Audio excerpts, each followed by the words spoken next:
The dimensional rift screamed open above Manhattan like reality itself was tearing at the seams. It happened at 2:47 p.m. on a Tuesday, during what should have been Vought International's crowning achievement, the grand reopening of Vought Tower's observation deck, a PR spectacle designed to reassure the public after the Seven's recent misunderstandings with civilian casualties.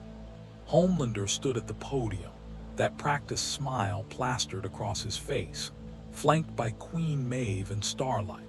A train vibrated with barely contained energy at the edge of the stage. The Deep awkwardly waved at the crowd.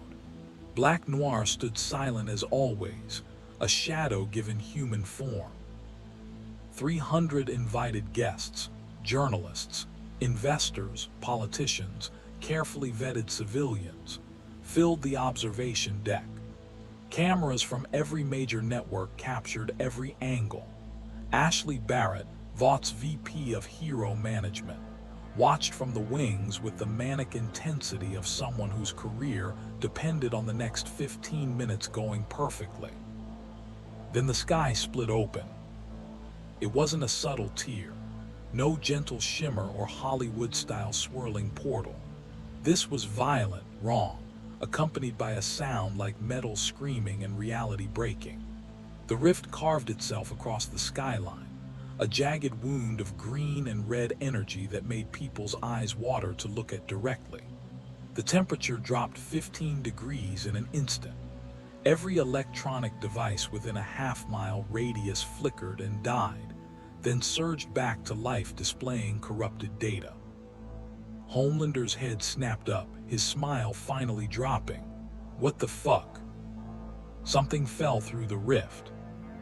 No, not fell, descended with purpose.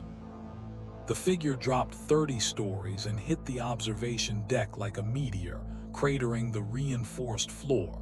Spiderweb cracks radiated outward. The shockwave knocked the front row of guests off their feet. Cameras shattered. Ashley screamed into her dead headset. When the dust cleared, he stood. The Slayer rose slowly from his crouch, hydraulics in the Praetor Suit hissing softly. 6 feet of walking apocalypse, encased in armor that looked like it had been forged in a dying star and quenched in the blood of gods. The suit's predominant color was a deep, gunmetal green, accented with bronze and battle-scarred gray. Plates overlapped with the kind of engineering that suggested functionality over aesthetics. Every ridge, every angle served a purpose. Shoulder pauldrons bore scratches that looked like claw marks from things that shouldn't exist. But it was the helmet that held everyone's attention. The visor glowed with a fierce, unwavering green light. Not the friendly glow of a status indicator, but something primal and predatory. A thin horizontal slit that somehow conveyed more menace than any human expression could manage. Within that glow, advanced HUD systems were already cataloging everything in sight, threat assessment algorithms running at speeds that would make Vaught's best computers weep. For 3 full seconds, nobody moved. The Slayer's helmet tracked slowly across the crowd, across the Seven, lingering for a moment on Homelander. Those sensors were picking up everything: heart rates, body temperature, the chemical composition of the air, energy signatures. And what they detected made ancient subroutines flare to life with warnings. Alert: anomalous biological enhancement, DTCTD. Alert: energy signature, MATCHES, dimensional corruption, PARAMETRS. Alert: multiple ENHNCED, HOSDILES identified. Recommendation: threat assessment protocol initiated. The readings scrolling across his HUD told a story he'd seen before, across countless dimensions and eternities fighting in hell. These weren't natural beings. They'd been changed, enhanced, corrupted by something artificial. The tall one in front, the one with the flag cape and that predator's smile, registered power levels that would make him dangerous. but the energy signature was wrong, manufactured, fake. Like the hell priests who taken demonic power and pretended to be gods. Homelander recovered first because of course he did. His smile snapped back into place like a mask, though something cold flickered behind his eyes. Well, that's certainly an entrance. Ladies and gentlemen, I apologize for the interruption. We have an unexpected guest. He floated up slightly, establishing dominance through casual disregard for gravity. I don't know what kind of suit that is, pal, but you just crashed a private event.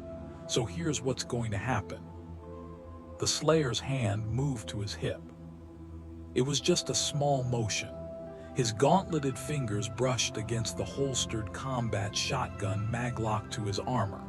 He didn't draw it, didn't need to, but everyone with combat instincts, Maeve, Noir, Butcher watching from the crowd with fake press credentials, recognized the gesture for what it was.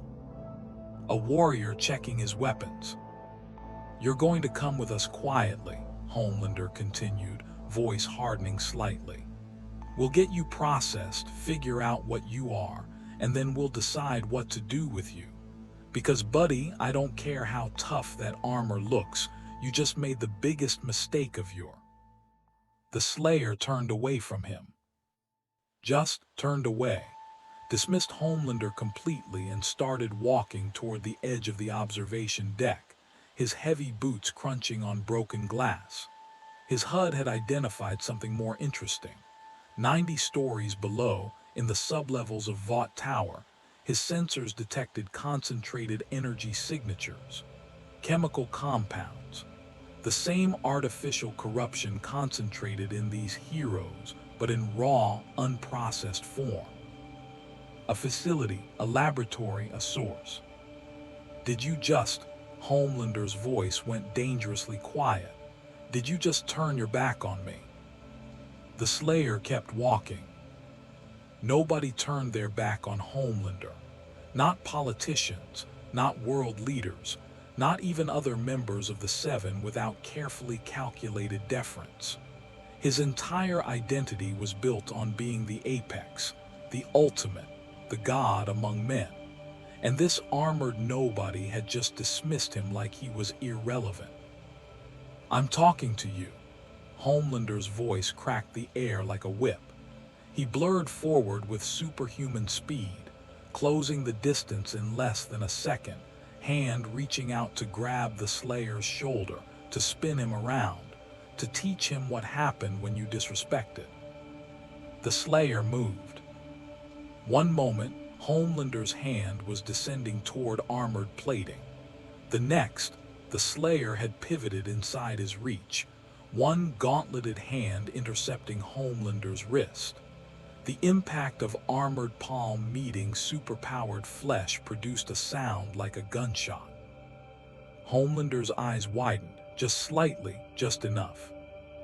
The Slayer's grip didn't budge. Those servo-assisted fingers, backed by the strength of someone who'd torn demons limb from limb, held America's greatest hero in place like a father holding a child's tantrum. Homelander pulled back, instinctively, reflexively. And couldn't. For the first time in years, Homelander encountered resistance. True, immovable resistance. He pulled harder, felt his super strength engage fully, and the armored hand didn't give even a millimeter. Those glowing green eyes behind the visor stared into him with an intensity that made something very old and very buried deep in Homelander's psyche whisper a word he'd forgotten. "Danger." "Homelander." Maeve's voice cut through the tension, carefully controlled.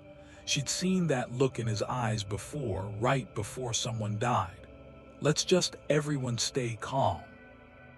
The Slayer's other hand moved, smooth and mechanical, to the weapon holstered at his thigh. This time he did draw it. The super shotgun came up in one fluid motion, a masterwork of violence and engineering. Double barrels, meat hook attachment on the underside, a weapon that had blown apart demons the size of buildings. The barrels came to rest 6 inches from Homelander's face. The observation deck erupted into chaos. Guests screamed and stampeded toward the exits. Starlight's hands lit up with crackling energy. A train vibrated into ready position. The deep made what could only be described as a terrified squeaking noise. Black Noir's hand went to his knife. "Stand down," Ashley's voice shrieked from somewhere in the crowd, then dissolved into panicked sobbing. Homelander stared down those barrels. His jaw clenched. That manufactured smile gone completely now, replaced with something genuine. Rage. Pure, incandescent rage. His eyes began to glow red, heat vision building, because how dare this, how dare. The Slayer's HUD flickered with new data. Thermal energy building in the target's ocular cavities. Energy weapon preparation detected. Threat escalation imminent. And then something unexpected happened. The Slayer lowered the shotgun. Not out of fear, not out of surrender. His sensors had completed their analysis. This target, while dangerous, wasn't the primary objective. The enhanced individuals were symptoms. The source, that concentrated energy signature 90 stories below, that was the disease. He'd learned this lesson across countless hellscapes. Kill the source and the corruption withers. The Slayer released Homelander's wrist and took a step back. Not a retreat, a tactical repositioning. His helmet tilted slightly, as if considering these heroes one more time, then he turned back toward the observation deck's edge. "You're not going anywhere," Homelander growled. The red glow intensified. "Nobody embarrasses me in front of." The Slayer jumped. Just stepped off the edge of the observation deck and dropped 90 stories like it was nothing. No hesitation, no dramatic pose. One moment there, next moment gone.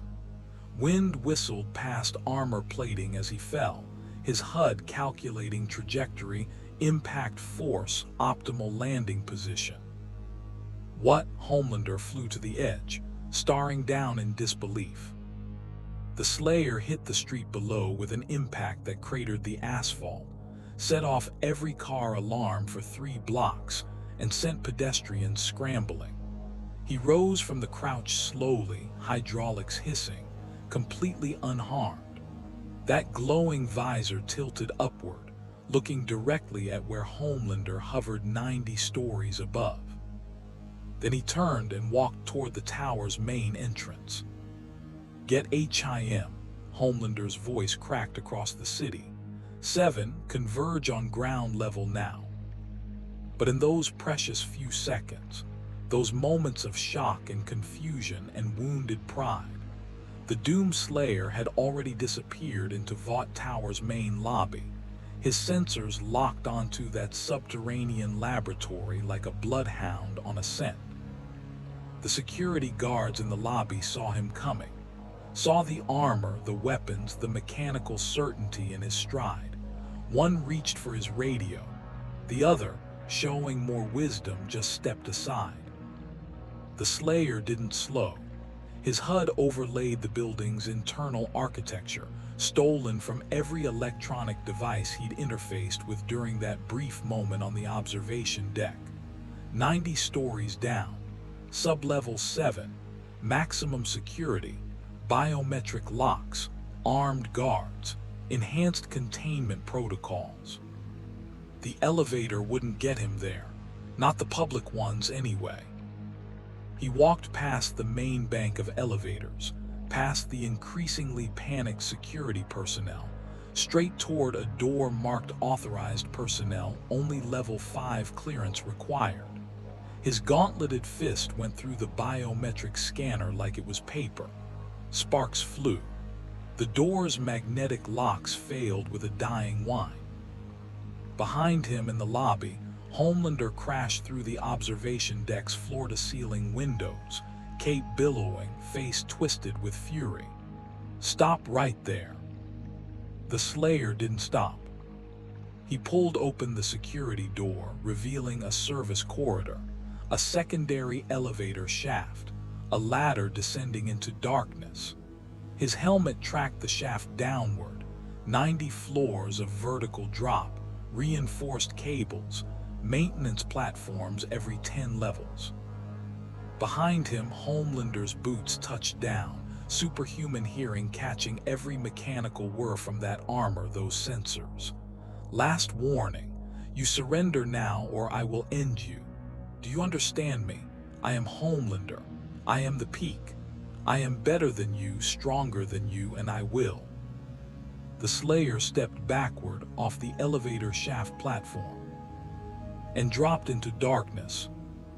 The last thing Homelander saw before the armored figure disappeared into the black was that unwavering green glow, staring up at him with an expression that, despite the mechanical helmet, somehow conveyed absolute certainty. A certainty that said, "I've killed gods, you're not special." Then he was gone, plummeting down the shaft while alarm klaxons began their wailing song throughout Vought Tower.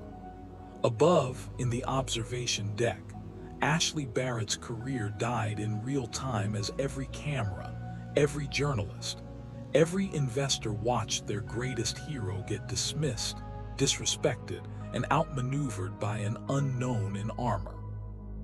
In the streets around Vought Tower, a battered van with Brooklyn Pest Control, stenciled on the side, idled in a parking garage.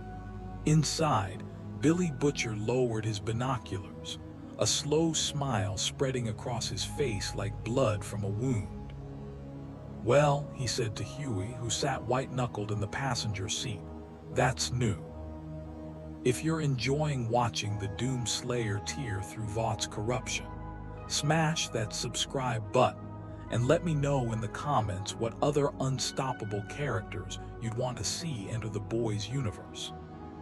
The service elevator shaft descended into darkness punctuated by emergency lighting every 10 floors, red strobes that painted the Slayer's falling form in staccato snapshots of armored violence. His HUD tracked velocity, calculated impact force, mapped every maintenance platform, every cable junction, every potential obstacle between him and the concentrated corruption signature 90 stories below. He didn't bother with the ladder. The Praetor Suit's boots magnetized with a metallic asterisk clunk at sublevel 3, arresting his fall against the shaft's metal framework. Sparks screamed from the contact point. He held there for exactly 1.3 seconds while his sensors penetrated the reinforced walls, scanning deeper, refining the target location. Sublevel 7, Section C, Biochemical Research Division **. Energy signature, 847% above baseline. Atmospheric analysis. Chemical compounds match ENHANCED subject PROFILES. Estimated OCCUPNTS, 23 human, 4 ENHANCD. Asterisk threat assessment, moderate. The magnetic grip released. He dropped again, this time with purpose, with precision. Sublevel 4, sublevel 5. The shaft's emergency lighting became more sparse, more industrial. This was infrastructure the public never saw, the guts of Vought Tower where the real work happened away from cameras and carefully managed press releases. Sublevel 6. Above him, distantly, he could hear them coming. The enhanced ones, their distinctive energy signatures blazing bright on his threat detection systems. Fast one approaching at velocity, flying one descending through the main elevator shaft, others converging from different vectors. They thought they were hunting him. They were wrong about who was prey. Sublevel 7. The Slayer's boots hit the bottom of the shaft with a sound like a judge's gavel. Final, absolute, inescapable. The impact cratered the reinforced floor plating. His hydraulics absorbed the force that should have shattered human legs. He straightened slowly, methodically, while his helmet tracked to a maintenance access door set into the shaft wall. Biochemical Research Division, authorized access only. His shotgun came up, both barrels. The door was reinforced steel, 12 inches thick, designed to contain chemical spills and biological hazards. The kind of door that whispered secrets about what needed to be contained on the other side. He fired. The super shotgun's roar in the confined space was like standing inside thunder. The door didn't just open, it ceased to exist asterisk as a functional barrier. Reinforced steel peeled back like flesh, the locking mechanism atomized, hinges reduced to twisted memory. The concussive force blew out every light in the shaft, plunging it into darkness broken only by that unwavering green glow from his visor. Alarms that had been wailing became screaming. The Slayer stepped through the ruined doorway into a corridor that belonged in a different building entirely. Gone were the polished marble and corporate aesthetics of the public floors. This was pure function: concrete walls, industrial lighting, ventilation systems that hummed with the effort of filtering something the human lungs weren't meant to process. The air tasted of ozone and chemicals and fear. His HUD painted the hallway in tactical overlays. 15 heat signatures ahead, 12 human baseline, 3 enhanced. The humans were scattering, running for emergency exits, following their survival instincts. The enhanced ones were moving asterisk toward him. Stupid. The first one rounded the corner at superhuman speed, a blur of motion that would have been invisible to normal human eyes. Male, mid-20s, wearing tactical gear with a Vought security patch, arms crackling with electrical discharge. One of their response assets. Supes kept on retainer for situations exactly like this. Hostile in Sector C, engaging. The Slayer's hand shot out and caught the speedster by the throat mid-charge. The sudden arrest of momentum at that velocity should have been impossible. The speedster's eyes went wide with shock, then pain as armored fingers closed with hydraulic certainty. He clawed at the gauntlet, electricity arcing uselessly across the Praetor Suit's insulated plating. The Slayer's other hand came up holding a weapon the speedster's final thoughts couldn't quite process. The plasma rifle hummed to life, coils charging with the distinctive whine of exotic matter achieving destructive coherence. One shot, center mass. The speedster's enhanced biology bought him approximately 0.3 seconds longer to scream than a normal human would have had. The body hit the floor smoking. Threat ELIMINATED. Remaining ENHANCED HOSTILES. 3. The Slayer kept walking.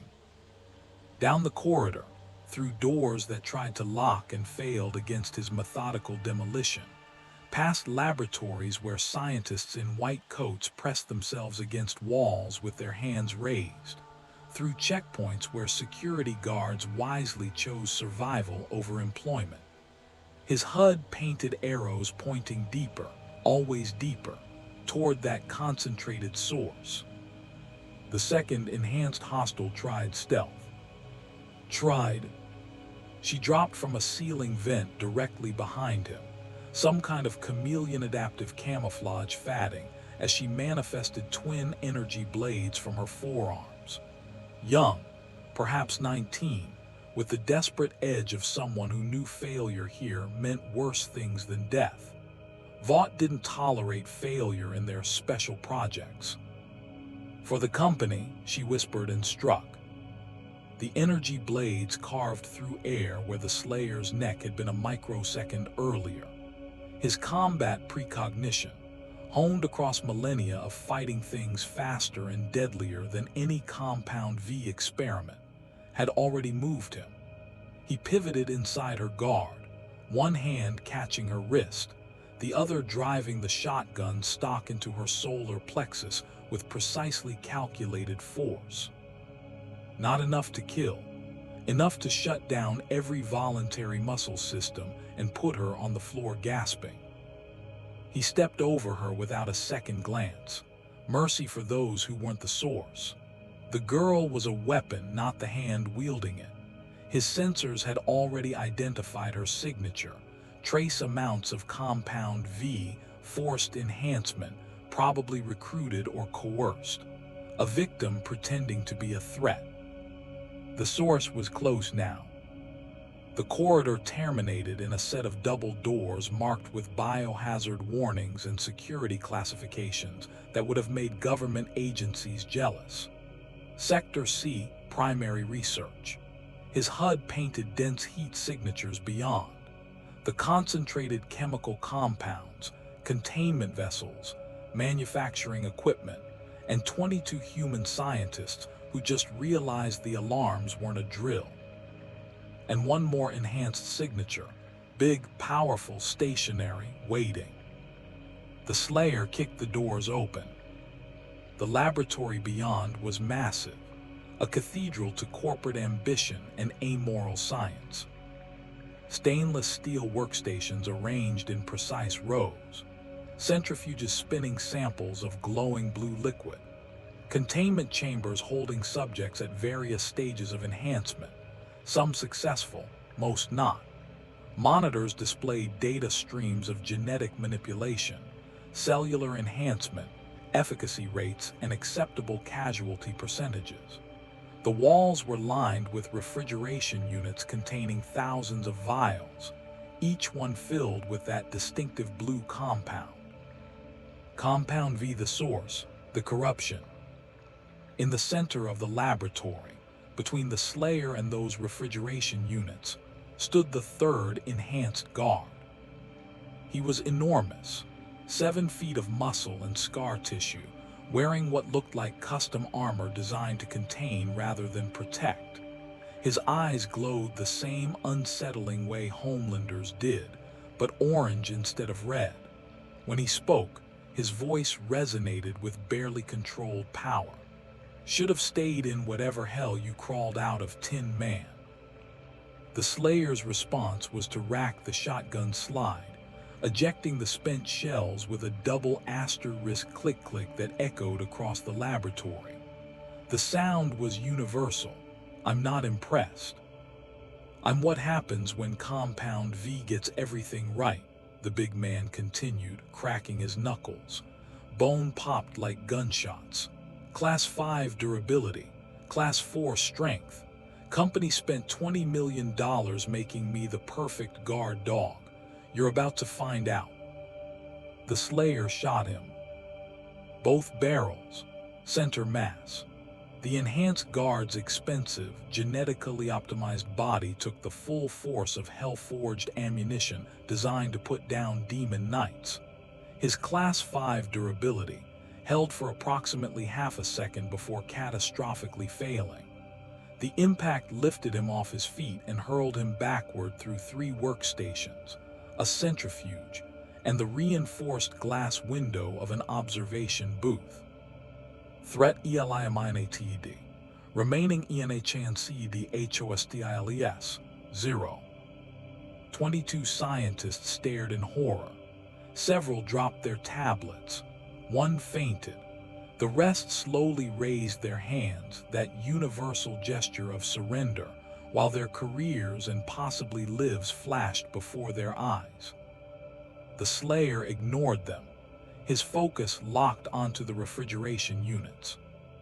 He walked toward them with that same mechanical certainty, his boots crunching on broken glass and shattered equipment. Each step closer made the scientists flinch. His gauntleted hand reached out toward the nearest unit's door. "Stop!" The voice boomed from speakers mounted throughout the laboratory. Authoritative, desperate, male, On the monitors above, a face materialized. 50s, silver hair perfectly styled despite the circumstances, wearing a suit that cost more than a car. Stan Edgar, Vought International's CEO. "You're making a terrible mistake," Edgar continued, his voice modulated for maximum persuasive impact. "Whatever you think you know about Compound V, you're wrong. This facility provides medical breakthroughs that save lives. We're heroes here, working to—" The Slayer's fist went through the monitor. Sparks rained down. Edgar's face fractured across a dozen screens simultaneously, still talking, still trying to spin the narrative even as his entire illegal research division burned.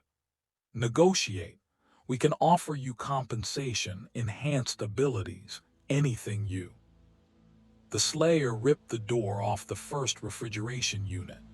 The metal screamed. Inside, racks of Compound V vials gleamed in their temperature-controlled environment, each one representing forced enhancement, unconsenting victims, children injected in the name of corporate profit. He raised his boot and brought it down. The crunch of breaking glass was deeply satisfying. Blue liquid pooled across the laboratory floor, chemically unstable outside containment, already beginning to break down into constituent compounds.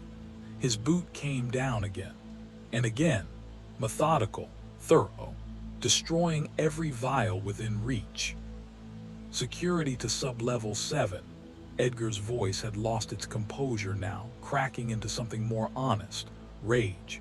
"Stop HIM. Do you understand me? Stop." The second refrigeration unit died the same way. Then the third. The Slayer moved through the laboratory like a force of nature, destroying samples, smashing equipment, rendering years of research into expensive wreckage.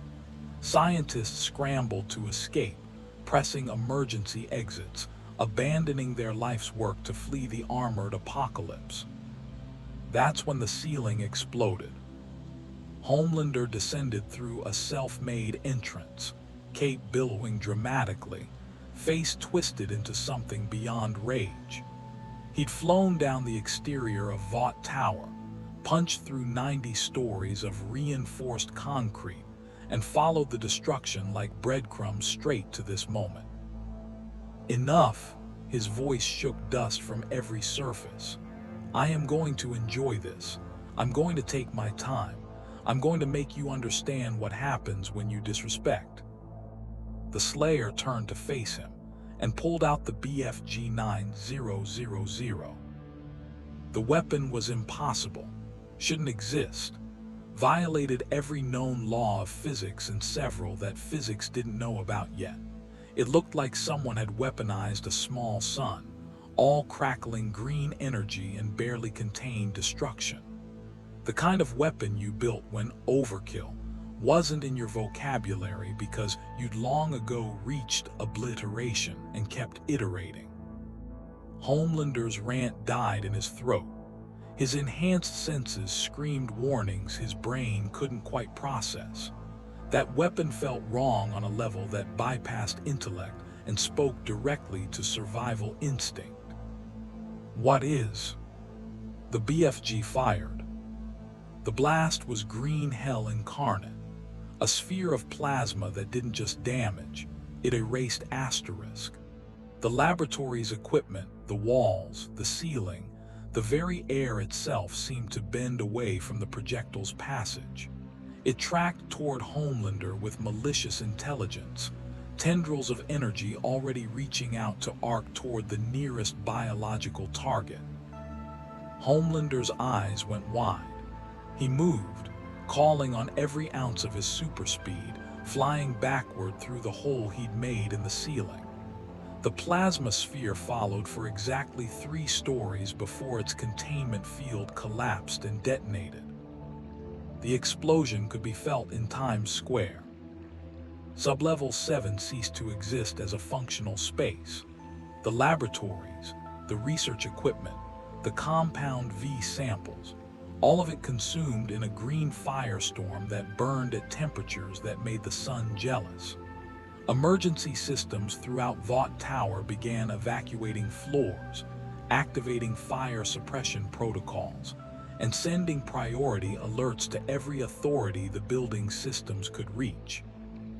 When the smoke cleared, the Slayer stood in a crater where a laboratory had been. His armor shields had absorbed the blast's backwash. The Praetor Suit systems reported minimal damage. Overhead, through the ragged holes in multiple floors, he could see Homelander hovering uncertainly. Visibly shaken, cape singed, that manufactured confidence finally cracking. Their eyes met across the distance. The Slayer reloaded the BFG. Homelander fled. Not a tactical retreat, not a strategic repositioning. Fled. Vanished into the Manhattan skyline in a blur of red, white, and blue, the first time in his adult life he'd chosen survival over ego. The Slayer's HUD tracked his energy signature departing at Mach 2 and climbing. Then he turned his attention back to the mission. The primary source was destroyed, but his sensors detected secondary locations throughout the building. Storage facilities, backup samples, distribution centers. The corruption had deep roots. He started walking toward the emergency stairs. Behind him in the wreckage, a phone rang. Emergency services, media, corporate damage control. None of it mattered. What mattered was the systematic elimination of every trace of Compound V in this building, and then his HUD flickered with a new contact. Not enhanced, not hostile, approaching from the building's exterior service entrance with 4 companions.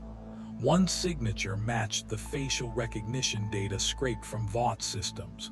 William Butcher, leader of a vigilante group, known enemy of Vought, wanted for multiple felonies. Interesting. The Slayer adjusted his trajectory. These humans wanted to meet him. Fine. His HUD had already calculated that eliminating Vaught's operation would require more than one armored warrior, would require intelligence on facilities he hadn't detected yet, resources, local knowledge, would require allies, even temporary ones. He headed toward the rendezvous, his heavy boots echoing through Vought Tower service corridors while above, emergency helicopters circled and news feeds exploded with footage of America's greatest hero running away. In a battered van 3 blocks away, Billy Butcher watched the live coverage with a smile that could cut glass. "Huey," he said, loading shells into his shotgun, "I think we just found our nuclear option." The parking garage beneath Vought Tower smelled like oil, exhaust, and the particular desperation of people who needed to evacuate quickly. Emergency lighting painted everything in amber and shadow. Luxury vehicles sat abandoned with doors still open, their owners having decided that a mysterious armored warrior who'd made Homelander run was a sufficient reason to prioritize survival over Alexis. The Doom Slayer descended through the levels with methodical precision. His HUD tracked the 5 human signatures waiting 2 levels down. Heat patterns, heart rates elevated but controlled, weapons detected but not raised. They'd positioned themselves near a service exit with clear sightlines and multiple escape routes. Tactically sound, these weren't amateurs. He rounded the final corner and stopped, allowing them their first clear view of him, letting them process what they were looking at, letting them make the choice about what happened next. The group stood in a loose semicircle around a battered van that had clearly seen better days, and those better days had involved someone shooting at it. Their body language spoke volumes. The tall one in front with the coat and shotgun radiated aggressive confidence covering deep trauma. The younger one with the backpack looked terrified but standing his ground. The muscular one in the tactical vest had military bearing. The Frenchman near the van's door held himself like someone intimate with violence. And the female, enhanced, his HUD noted different signature than the others, watched him with the cautious recognition of one weapon evaluating another. Billy Butcher broke the silence first, because of course he did. His accent was thick, working-class London filtered through years in America and soaked in whiskey. Well, ain't you a right proper apocalypse? He didn't raise his shotgun, but his thumb rested on the safety. Got a name, or do we just call you the bloke who made Homelander piss himself on national television? The Slayer said nothing. His visor tracked across each of them, cataloging, assessing. The younger one, Huey, his facial recognition software supplied, shifted nervously. Mother's Milk kept one hand near his sidearm. Frenchie's smile never reached his eyes. The female Kimiko tilted her head slightly, her enhanced senses no doubt picking up details the others couldn't. Right, strong, silent type. Butcher took a step forward, just one, testing. Here's the situation, mate. You just did more damage to Vought in 10 minutes than we've managed in 3 years. Blew up their Compound V labs, sent their golden boy running with his cape between his legs, and cost them approximately fuck-all billions in stock value. He gestured at the ceiling where distant sirens wailed. Which makes you either the best thing to happen to this city, or the start of something that gets us all killed. The Slayer's head tilted slightly, listening, evaluating. We're the boys, Huey offered, his voice cracking slightly before steadying. We fight Vought, the sups. We try to expose what they really are. He paused. You saw it, right? In the labs, what they do. The Slayer's gauntleted hand moved to his belt and pulled something free. A vial, intact.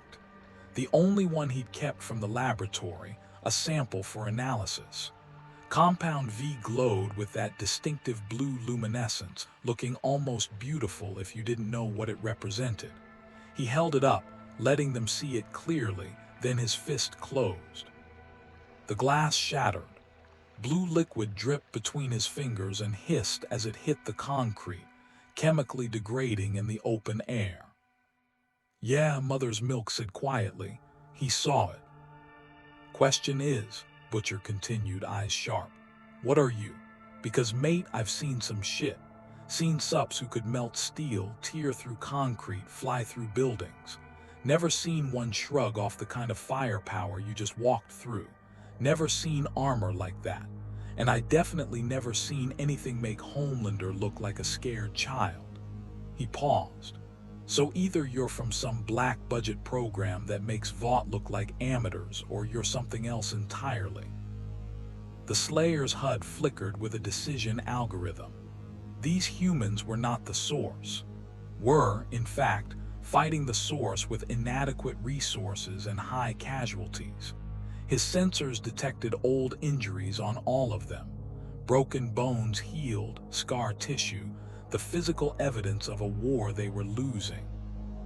But they had intelligence he lacked, knowledge of this world's corruption networks, locations of facilities his sensors couldn't detect from orbit, and most importantly, they'd positioned themselves as enemies of the entities that most closely resembled the demonic hierarchies he'd spent eternity fighting. Temporary alliance, tactical cooperation. He'd worked with the Night Sentinels once before hell had taken everything from him. He could do it again. The Slayer reached up to his helmet. There was a soft hiss of pressurization releasing, seals disengaging, systems cycling down. The helmet came free with a mechanical certainty that spoke of technology far beyond this world's understanding. The face beneath was human, scarred, yes, weathered by eternities of combat, certainly, but fundamentally recognizably human. Dark hair cut military short, a jaw that looked like it had been chiseled from granite, And eyes, those were what made Butcher's hand tighten on his shotgun. Eyes that had seen things no human should survive seeing. Eyes that had looked into hell itself and not blinked. "Fucking hell," Frenchie whispered. "He is real." The Slayer's mouth opened. When he spoke, his voice was rough from disuse, each word carefully formed as if language itself was a weapon he'd nearly forgotten how to wield. "Vought." He paused, making sure they understood. "Compound V, all of it." Another pause. "Burns." "Burns," Butcher repeated slowly. "You mean?" "All of it," the Slayer confirmed. His hand moved to gesture at the building above them, then outward, encompassing the city. Every facility, every sample, he searched for the word. "Source." Huey's eyes went wide. "You can't mean there are innocent people who—" The Slayer's gaze snapped to him. Huey flinched but held his ground. "Those changed against their will," the Slayer clarified. "Not responsible," his fist clenched. "Those who chose corruption, those who spread it." The fist opened, then closed again, pantomiming crushing. "Guilty." "Mate wants to burn down the whole fucking system," Butcher said, and something in his voice suggested the idea appealed to him more than it should. "Not just Vought. Every supe who abuses their power, every corporation that makes them, every politician who covers for them." He laughed, short and bitter. "You got any idea how many people that is?" The Slayer held up his gauntlet. The HUD still active on the forearm display showed a map of Manhattan. Dozens of red markers appeared, scattered across the boroughs. Then hundreds, then thousands, spreading across the entire eastern seaboard. "Fuck me," Mother's Milk breathed. "That's..." "Everyone," the Slayer finished. His eyes swept across them. "Who do you fight for?" The question hung in the air. "My wife," Huey said quietly. "Annie Starlight, she's good. She didn't choose this either. She was a kid when they injected her." His voice strengthened.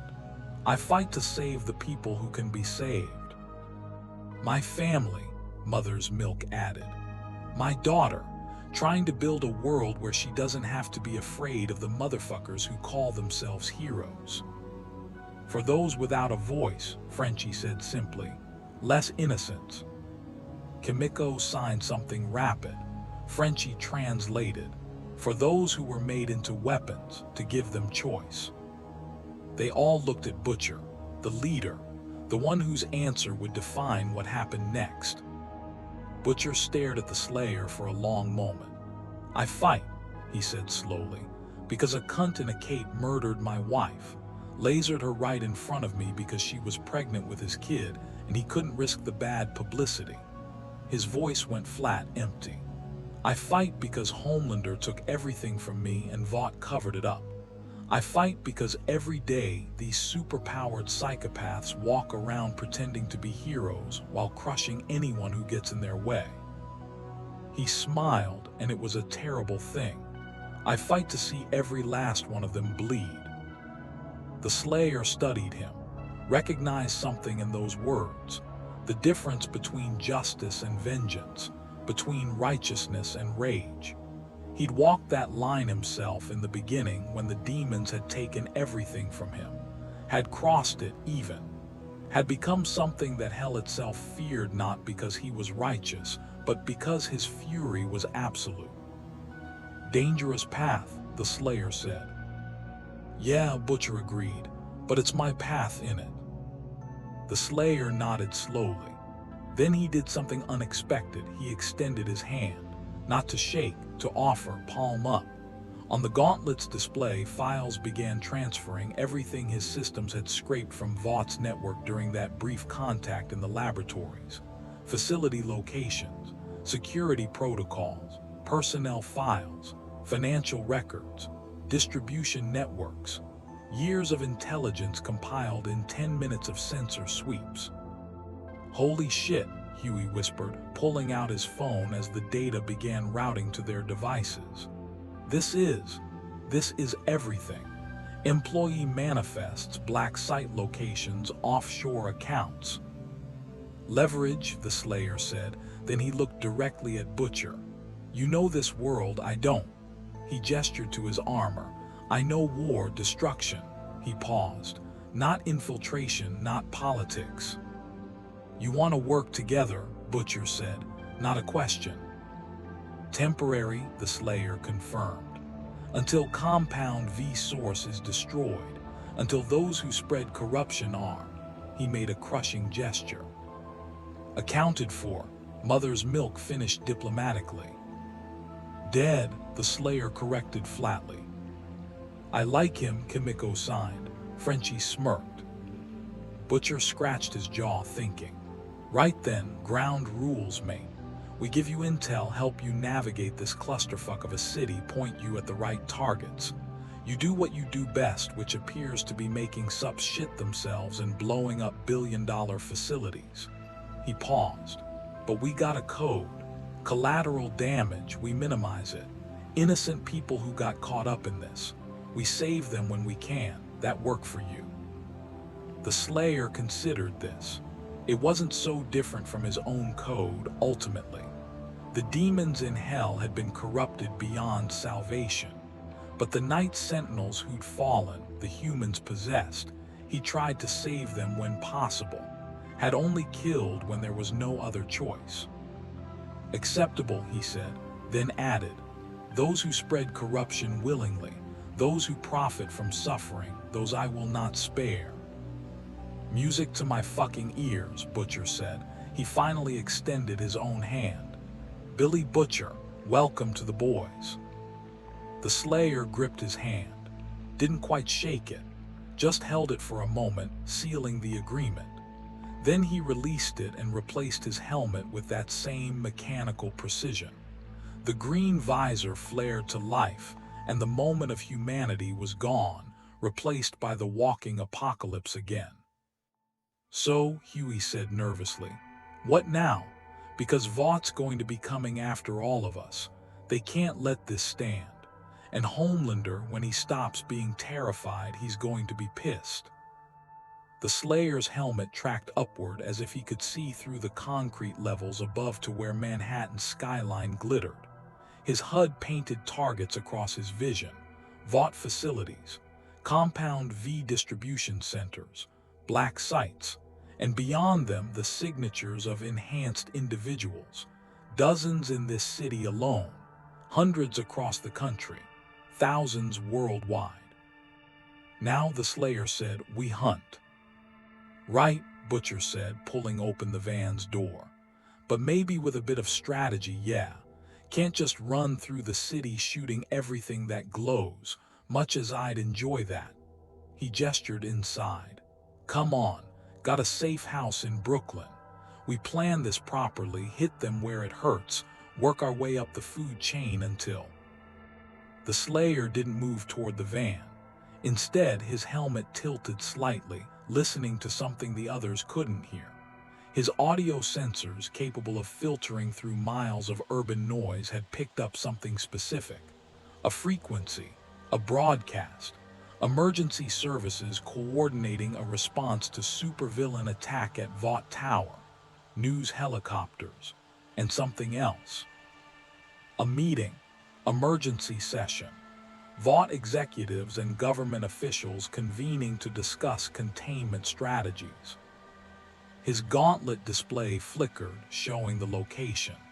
30 blocks north, federal building, maximum security, and according to the intercepted communications, several members of the 7N route to provide protection. Target, the Slayer said, pointing north. What? No, mate, we need to. They meet now to plan response.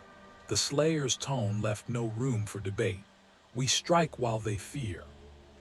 He's right, Mother's Milk said reluctantly. They'll be scattered, disorganized. Homelanders rattled. We hit them now, we might actually.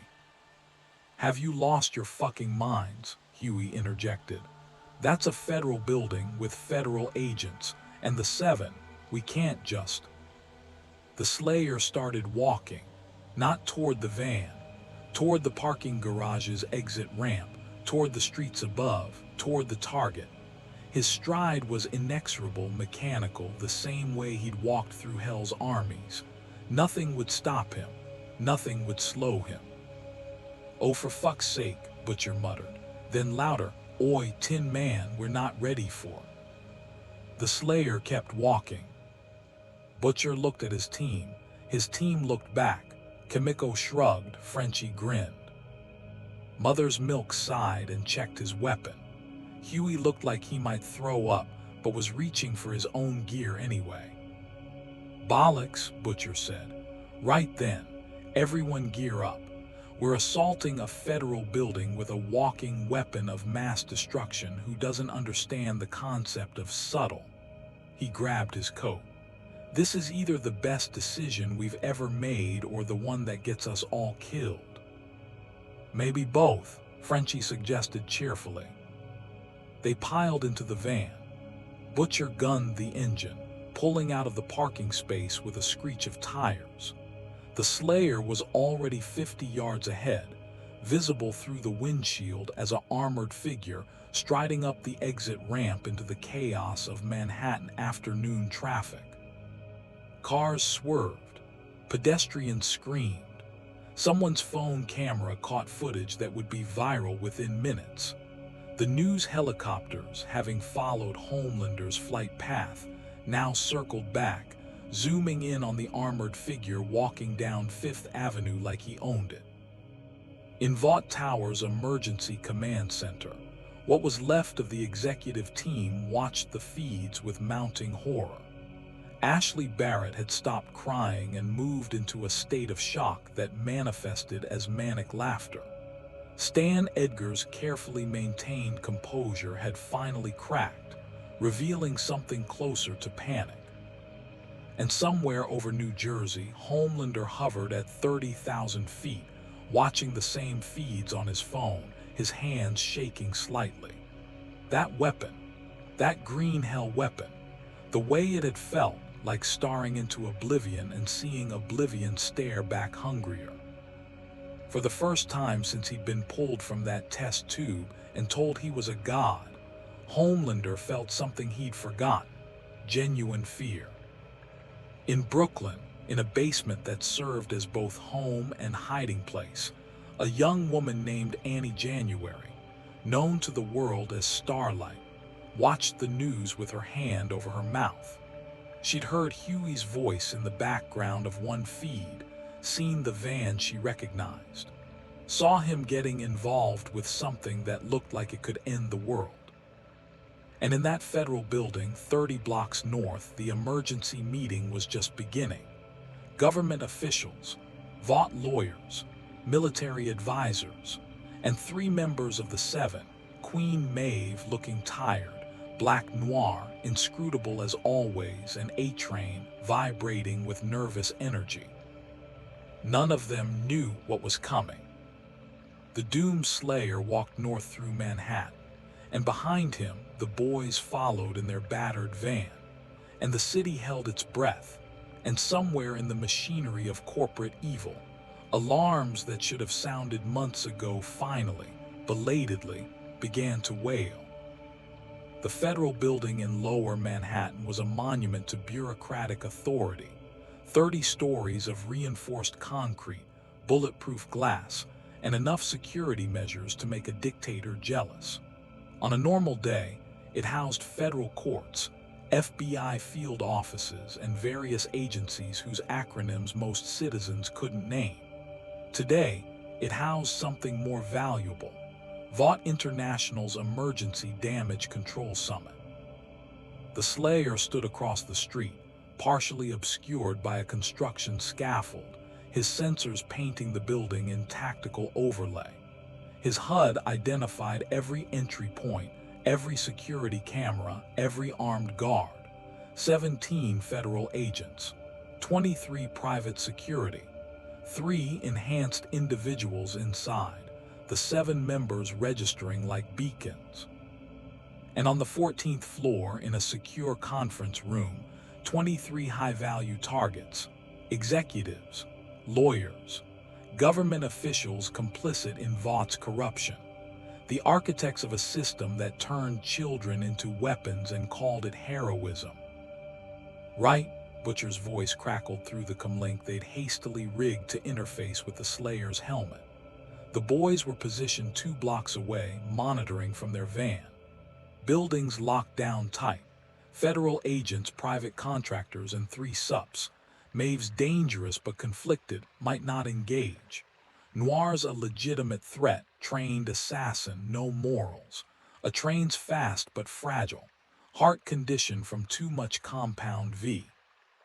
The Slayer's HUD flagged A-Train's profile. Cardiovascular weakness DTCTD. Exploit. High-intensity engagement. Also, Huey added nervously, there are innocent people in that building. Federal employees, office workers, people who have nothing to do with. Evacuation, the Slayer said simply. His gauntlet display showed building schematics, fire alarm systems, emergency protocols. He tapped several commands into his forearm interface. 3 blocks away, in a relay station his armor's systems had hijacked, circuits overloaded in a carefully calculated sequence. Every fire alarm in the federal building began shrieking simultaneously. Sprinkler systems activated. Emergency lighting kicked in. Recorded announcements instructed all non-essential personnel to evacuate immediately. You just triggered a federal emergency response, Mother's Milk said. FDNY's gonna be here in minutes. Good, the Slayer replied. Fewer civilians. He watched through his visor as the building's ground floor entrances disgorged streams of confused office workers. Federal agents coordinated the evacuation with professional efficiency. Private security hesitated, clearly receiving conflicting orders through their earpieces. Evacuate or maintain position. On the 14th floor, through windows his sensors could penetrate, the emergency meeting continued. They weren't evacuating. Of course not. Too important, too secure, too arrogant. The Slayer started walking. Not toward the main entrance. Toward the building's underground parking garage, where his sensors detected a service entrance used for secure prisoner transport. 2 guards, reinforced door, biometric locks. Wait, you're just going to, Huey started. The Slayer descended the parking garage ramp at a measured pace, his heavy footfalls echoing off concrete. The 2 guards saw him coming, saw the armor, the weapons, the inevitable approach of something they weren't equipped to handle. Sir, this is a restricted. The Slayer's hand shot out, grabbed the first guard by his tactical vest, and threw him 20 feet into a parked sedan. The impact crumpled the door and rendered the guard unconscious but alive. The second guard managed to draw his sidearm, get off 3 shots that sparked harmlessly off Praetor Suit plating, before the Slayer's backhand put him on the ground. Non-lethal, quick, efficient. The reinforced door's biometric scanner didn't survive contact with his fist. The door itself lasted approximately 2.3 seconds before the frame tore free of the concrete. He stepped through into a service corridor lined with holding cells, currently empty due to the evacuation. His HUD painted the route, service elevator to the 14th floor. Estimated arrival time, 90 seconds. Estimated resistance, maximum. Noir's moving, Butcher reported. Heading for your position. Maeve staying with the suits. A train's fuck, he's gone, probably running patterns around the building.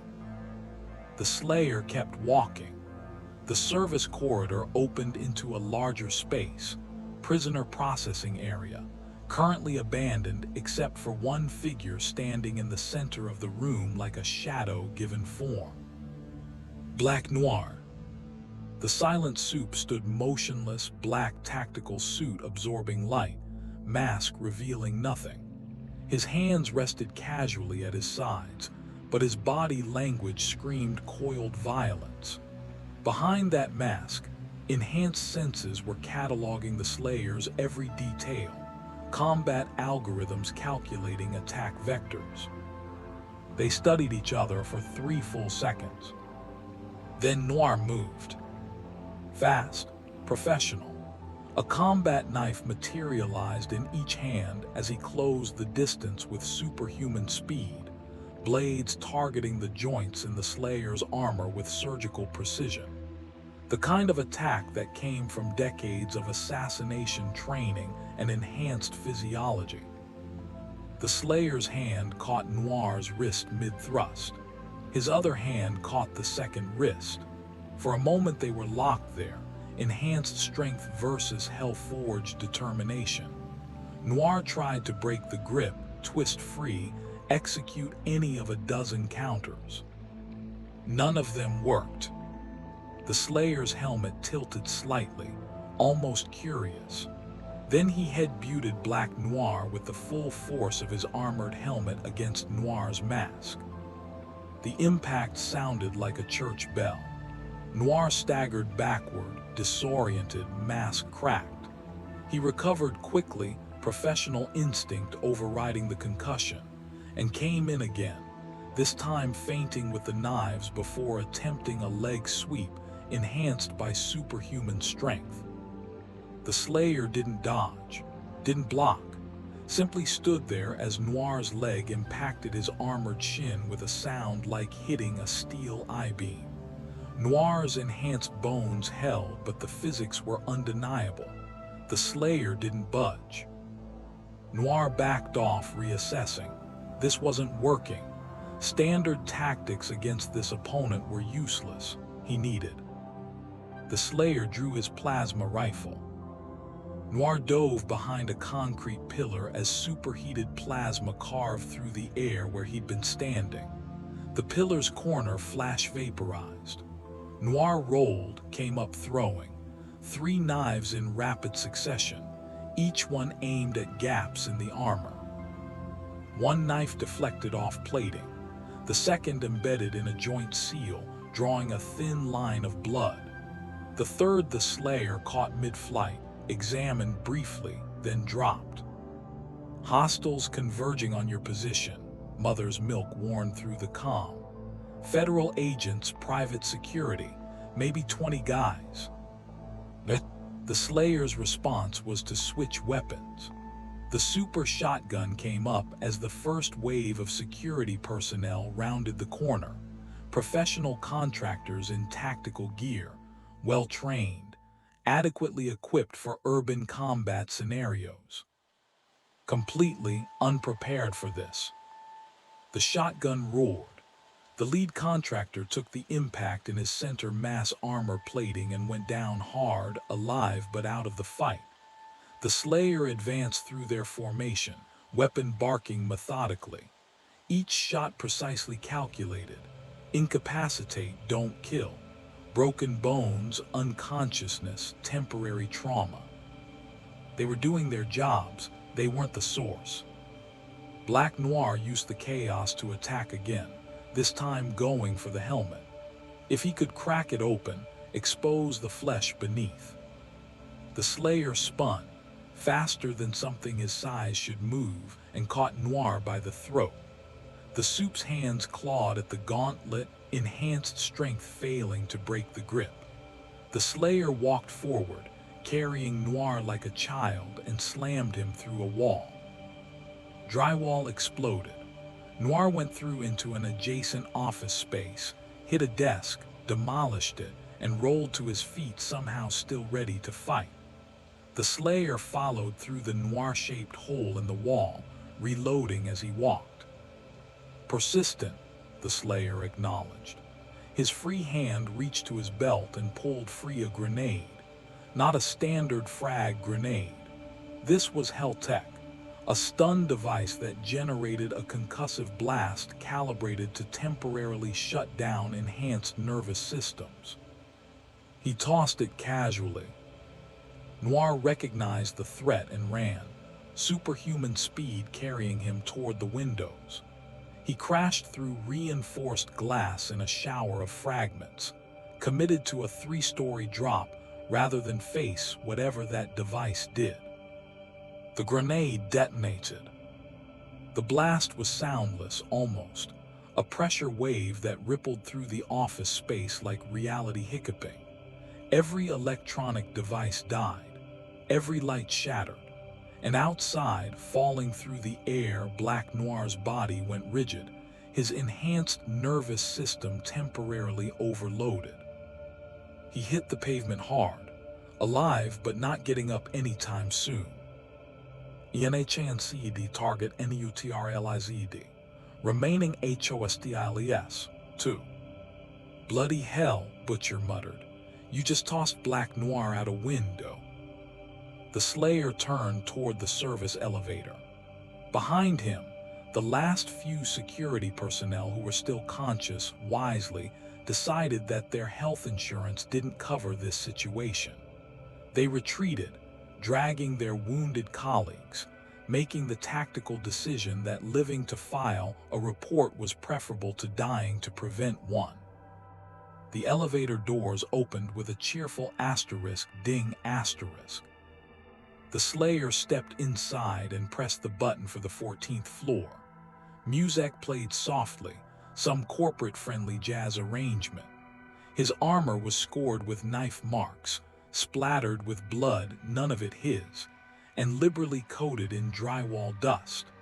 The helmet's green visor reflected back at him from the polished elevator walls. 90 seconds. Maeve's still in the conference room, Huey reported. She's just standing there, not moving. I think she's trying to decide something. A-train circling the building, Frenchie added. Going faster, faster. Mon Dieu, he must be doing 400 miles per hour. The Slayer's HUD tracked A-train's signature as it blurred around the federal building's perimeter. The speedster was working himself into a frenzy, building velocity, preparing for a high-speed assault. Classic tactic, hit hard enough and fast enough that the target can't respond. The elevator passed the 10th floor. The Slayer's hand moved to his belt, selecting a specific piece of equipment. The frag grenade, not the stun version, the actual explosive. He held it loosely, waiting. 11th floor. He's coming in, Butcher warned. A-train's gonna hit you the second those doors open. Mate, you need to. 12th floor. The Slayer pulled the pin, counted 1, 2. 13th floor. 3. The elevator doors opened onto the 14th floor's corridor. A train was already there, vibrating with barely contained velocity, blue lightning crackling around his form as he prepared to accelerate to ramming speed.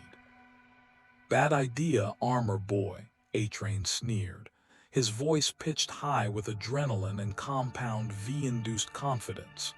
You can't hit what you can't.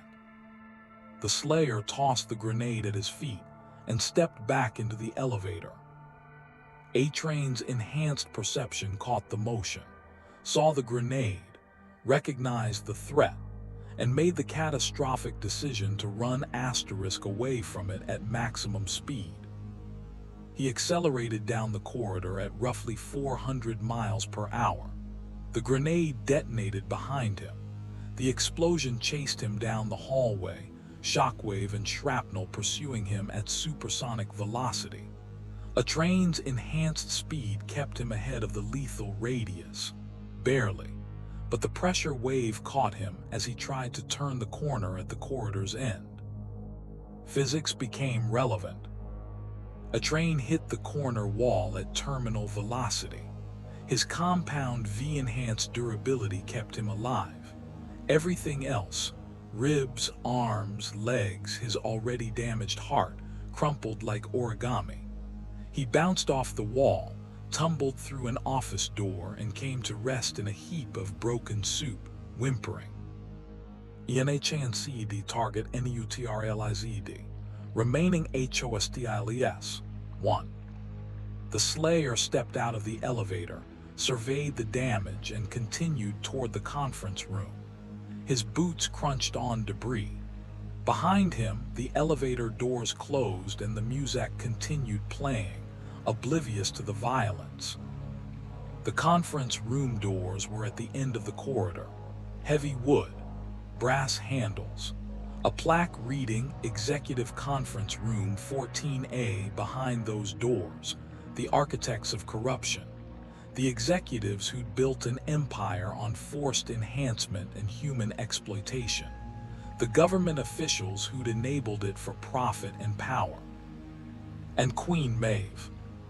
The Slayer's hand touched the door handle, paused. His sensors painted the room beyond in thermal overlay.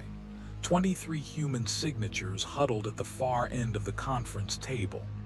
One enhanced signature standing between them and the door. Maeve's voice came through the door, muffled but audible. "If you're out there, I'm asking you nicely, walk away." The Slayer opened the door. The conference room was exactly what he'd expected. Mahogany table large enough to seat 30, floor-to-ceiling windows overlooking Manhattan, enough expensive technology to run a small country. The executives and officials clustered at the room's far end, pale and terrified. Stan Edgar stood among them, his composure finally shattered, reduced to just another mortal facing mortality. Queen Maeve stood in the center of the room between the Slayer and his targets. She'd removed her tiara. Her armor was scuffed, her expression exhausted. She looked like someone who'd been fighting the same losing battle for years and had finally reached a breaking point. "I know what you're thinking," she said quietly. "They deserve it, all of them, every fucking one." She gestured at the executives without looking at them. Stan Edgar turned children into weapons. Madeline Stillwell covered up massacres. These government assholes enabled all of it. Her voice cracked. "They made us, injected us as bobbies, controlled our lives, sold us like products." The Slayer said nothing, waited. "But if you kill them," Maeve continued, "you become what they made us, another weapon, another monster." She met his visor's green glow. "I've done terrible things, things I can't take back, but I'm trying to be better than what they made me." The Slayer's helmet tilted slightly, considering. His HUD displayed Maeve's files scraped from Vaught's databases. Elena Alvarez, recruited at 17, controlled, manipulated, forced to participate in cover-ups. Compound V administered without full consent. Complicit in crimes, yes, but also victim. "You were changed," the Slayer said, first words he'd spoken to her, "without choice." "We all were," Maeve agreed. "Homelander, me, Starlight, all of us, we were kids." She paused. "But them," she gestured at the executives. "They chose this, every day, every victim. They chose profit over people." "Then stand aside," the Slayer replied. "I can't do that." Maeve's fists clenched. "Because if I let you kill them, I'm complicit in another massacre. And I'm so fucking tired of being complicit." They stood there, two warriors in a conference room, with 23 terrified people watching and New York City holding its breath outside the windows. "Last chance," Maeve said softly. "Walk away. Let the law handle them." The Slayer's laugh was short, harsh, bitter. "The law," he gestured at the government officials cowering behind her. "They are the law. They wrote the law." His fist clenched. "I've seen this before. Corruption at every level. Systems built to protect the guilty." His voice hardened. "It burns, all of it." "Then you'll have to go through me," Maeve said and raised her fists. The conference room became a cage. 23 civilians pressed against the far wall, trapped between floor-to-ceiling windows and two apex predators trying to decide if they would kill each other. Stan Edgar's carefully maintained composure had evaporated completely. He looked like a man watching his empire collapse in real time. The government officials were even worse, some weeping openly, others frozen in shock. Queen Maeve stood her ground, fists raised in a fighting stance that had been drilled into her through years of Vought training and actual combat. She was strong, legitimately strong. Could lift a car, punch through concrete, tank small arms fire without flinching. In any normal fight, she was the apex predator. This wasn't a normal fight. The Doom Slayer studied her through his visor, sensors painting her in tactical overlay. ENHANCED strength class 4, durability high, combat skill extensive, psychological profile conflicted, threat assessment moderate. But also victim status confirmed, consent lacking, moral conflict active. His hand moved away from his weapon. "You don't want this fight," the Slayer said, his voice low and certain. "You know you can't win." "Probably not," Maeve admitted, and something in her voice suggested relief at finally saying it out loud. "But I'm tired of letting things happen because I'm afraid. I'm tired of being complicit. So yeah, you're right, I probably can't stop you, but I can slow you down. Give these people a chance to run, make you asterisk work for it." "They won't run," the Slayer replied. He gestured at the executives. "They'll hide behind you, use you like they always have." Maeve flinched because it was true. She could see it in Stan Edgar's eyes, that calculating look, already planning how to spin this, how to position her sacrifice as part of Vaught's narrative. Hero dies protecting executives from terrorists. The headlines were writing themselves. "I know," she said quietly, "but that doesn't change what's right." The Slayer took a step forward. Maeve's fists came up. The executives gasped. Stan Edgar actually grabbed the shoulder of the woman next to him, Ashley Barrett, positioning her between himself and the danger with unconscious, instinctive self-preservation. Then the Slayer stopped. His helmet tilted, listening to something the others couldn't hear. His audio sensors, capable of filtering through miles of urban noise, had caught something specific. Multiple something. Emergency response frequencies, police coordinating, SWAT mobilizing, and something else. Military, National Guard units being activated, heavy response authorization. Someone had made the call to treat this as a genuine national security threat. "Incoming," Butcher's voice crackled through the comm. "Every cop in Manhattan's converging on your position. SWAT, National Guard, and mate, Homelander's back. He's flying in from the south and he's brought friends. 7 sups total. Looks like Vought emptied their reserve roster." The Slayer's HUD flickered with new threat markers. Multiple enhanced signatures approaching at high velocity. Homelander at the lead because of course he was.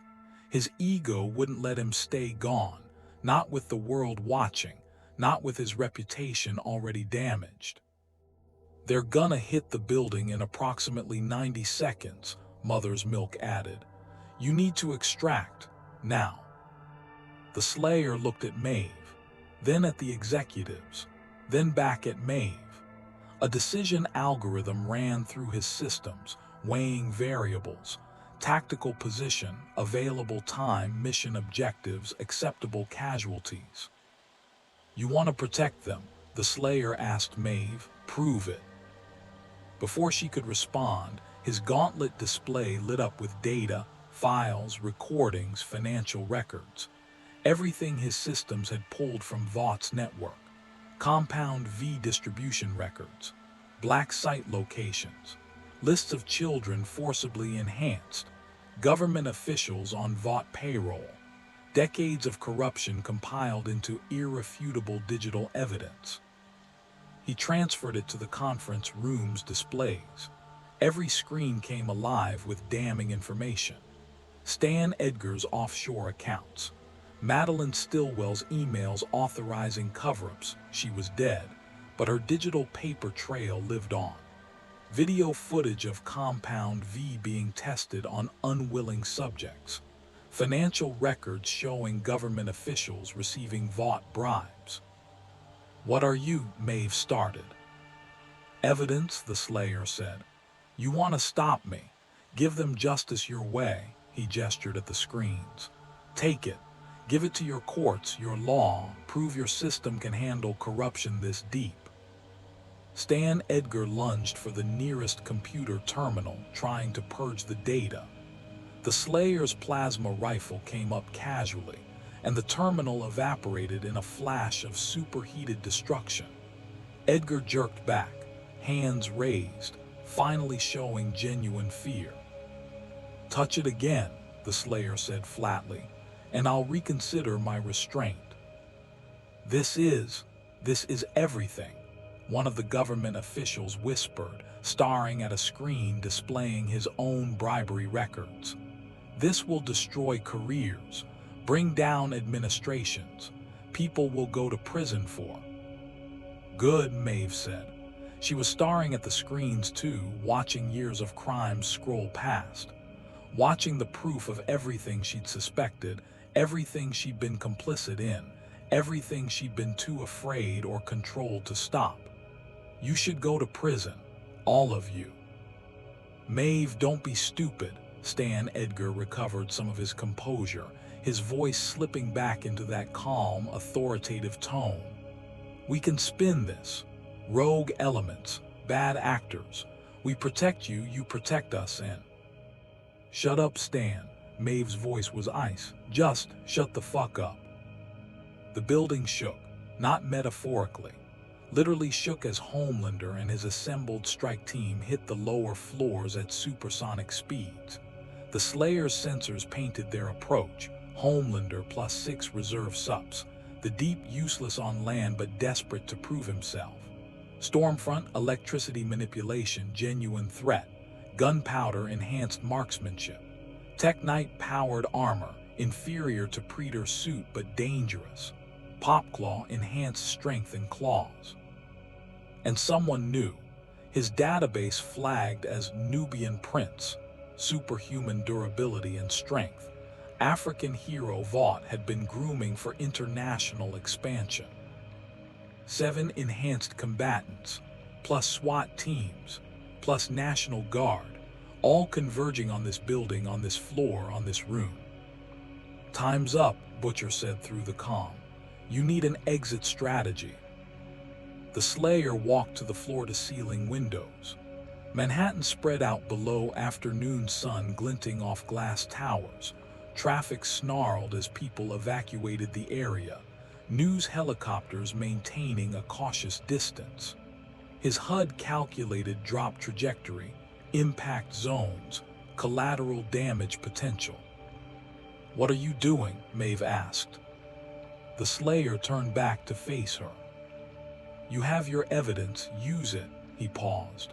"Or don't, but know this, if your system fails, if they walk free, if corruption continues," his fist clenched, "I return, and next time I will not stop."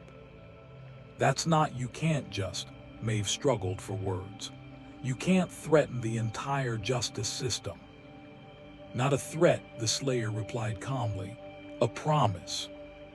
Then he turned and drove his fist through the window. Safety glass designed to withstand hurricane-force winds exploded outward in a crystalline spray. The wind howled in, scattering papers, making the executives scream. The Slayer stood at the edge, 14 stories of empty air beneath him, and looked back one final time. "Choose better," he said to Maeve. Then to the executives, "Run, hide, pray your system works, because if it doesn't," he stepped backward off the ledge, "I'll find you." He dropped. Maeve lunged forward, some instinct to save him overriding tactical thinking, but he was already gone. She reached the broken window in time to see him falling, Cape. No, he didn't have a cape, armor catching the light as he plummeted toward the street below. He hit the pavement with an impact that cratered the asphalt and set off every car alarm in a 2-block radius. The shockwave shattered ground floor windows. Pedestrians who hadn't already evacuated screamed and ran. The Slayer rose from his crouch slowly, hydraulics hissing, completely unharmed, and found himself surrounded. SWAT teams had established a perimeter, 36 officers in tactical gear, behind riot shields, weapons trained on him from every angle, snipers on nearby rooftops, armored vehicles blocking intersections. A show of force that would have been overwhelming against any normal threat. On the ground, now, a dozen voices shouting variations of the same command. Hands where we can see them. The Slayer's HUD painted them all in tactical overlay. None of them were enhanced. None of them were corrupt. Just law enforcement doing their jobs, following orders, trying to stop what they'd been told was a terrorist threat. Not the source, not guilty. His weapon stayed holstered. Last warning, on the ground or we will open fire. The Slayer stood there motionless as the tension ratcheted toward the breaking point. The SWAT commander's finger tightened on his trigger. Snipers adjusted their aim. In approximately 2.3 seconds, they would open fire, and he would have to respond, and people who didn't deserve to die would die. Then Homelander arrived. He came down from the sky like a vengeful god, cape billowing, landing between the SWAT perimeter and the Slayer with enough force to crack the pavement. The other 6 sups touched down around him in a loose formation, surrounding the Slayer, cutting off escape routes, projecting overwhelming force. "Stand down," Homelander commanded the SWAT teams. His voice was different now, harder, colder, the fake warmth completely burned away. "This one's mine." The SWAT commander looked uncertain. "Sir, we have authorization to." "I said stand down." Homelander's eyes flashed red, just a flicker, just enough to remind everyone what happened when you argued with him. "Vought is handling this, back off." The SWAT teams reluctantly withdrew to a wider perimeter. The civilians were already gone, the streets evacuated. It was just the Slayer, 7 sups, and the distant sound of news helicopters filming everything. Homelander stepped forward, and for the first time since the observation deck, they were facing each other directly. The manufactured hero and the actual warrior. America's greatest symbol and hell's worst nightmare. Compound V's finest creation and something that had killed gods. "You made me look weak," Homelander said quietly. His voice was controlled, but underneath it was an ocean of rage. "In front of the entire world. You made me run, me. Do you have any idea what that does? What that means?" The Slayer said nothing. "I am Homelander. I am better than you, stronger, faster. I can do whatever the fuck I want because no one can stop me. No one has stopped me until you." His fists clenched. "So here's what's going to happen. I'm going to beat you to death, slowly, on camera, and everyone's going to watch. Everyone's going to see that I'm still the apex. That my moment of hesitation was a fluke." Behind him, the other sups shifted nervously. Stormfront crackled with electricity. Tech Knight's armor hummed to life. The Nubian prince crossed his arms, projecting confidence he probably didn't feel. Even they could sense it. The wrongness of this fight, the way the armored figure stood there like a mountain and made their powers feel inadequate. "Last chance," Homelander said. "Surrender. Let us parade you around in chains. Give me my dignity back or..." The Slayer drew the BFG 9000. Every supe took an involuntary step backward, even Homelander. Because that weapon, That impossible, reality-bending weapon had hurt him before, had scared him, had made him feel mortal. "Okay," Homelander's voice went very quiet. "Okay, that's how you want to play it." He looked at his team. "Take him all at once. Overwhelming force. I want him broken, not dead, not yet." They hesitated. The Nubian prince found his voice first. Homelander manned that weapon. Now, they attacked.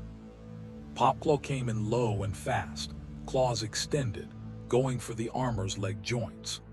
Gunpowder opened fire from range, enhanced reflexes, putting 36 round center mass in under a second. Stormfront hit him with a lightning bolt that should have stopped a tank.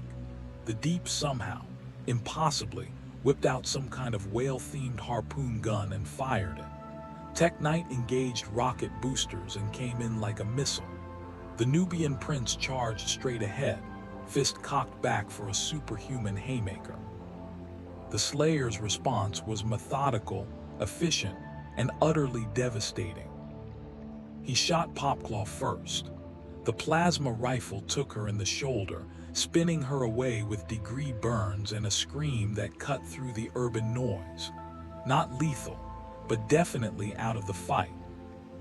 Gunpowder's bullets sparked off his armor, doing exactly nothing. The Slayer tracked the shooter's position, calculated trajectory, and threw a frag grenade. Not at Gunpowder, at the building behind him. The wall exploded, debris rained down. Gunpowder dove for cover, temporarily suppressed. Stormfront's lightning washed over the Praetor Suit and grounded harmlessly through systems designed to withstand Hell's energies. Her confident smirk died. The Slayer's equipment launcher deployed a grappling hook that caught her mid-flight, yanked her from the sky, and slammed her into the pavement hard enough to crater it. She didn't get up. The Deep's harpoon actually stuck in the armor's shoulder plating. The Slayer looked at it, looked at the Deep. The Deep suddenly remembered he had somewhere else to be and ran. Just turned and ran. Abandoning the fight entirely, his dignity finally hitting negative values. Tech Knight's missile charge met the Slayer's raised forearm. The impact was tremendous, enough force to demolish a reinforced bunker. Tech Knight's armor crumpled. The servos failed. The power core sputtered. He bounced off the Slayer and hit the ground in a smoking heap. The Nubian prince's punch connected. For the first time in the fight, the Slayer actually moved backward, slid 3 feet across the asphalt, boots carving furrows. The prince's superhuman strength was legitimate, class 5 at least, comparable to Homelander's. His eyes widened in triumph. "Got you, motherfucker."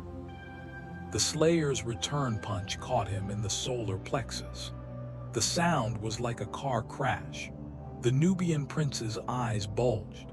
His enhanced durability kept him conscious just long enough to experience the pain of several cracked ribs and a ruptured spleen before he collapsed.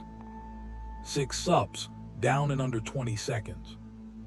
Homelander floated there, 30 feet away, watching his strike team get systematically demolished. His face cycled through expressions: shock, rage, denial, and finally something that looked disturbingly close to fear. "You're not human," he said, "not an accusation, an observation. What are you?" The Slayer lowered the BFG, aimed it directly at Homelander's center mass. The weapon hummed with building charge, green energy coalescing into destructive potential. Behind his helmet, his expression was probably grim, probably tired, probably the face of someone who'd had this conversation across 1,000 dimensions with 1,000 tyrants who thought themselves gods. "I'm the consequence," the Slayer said. Homelander's eyes blazed red, heat vision building, pride warring with survival instinct. His entire identity was built on being unbeatable, unkillable, the apex.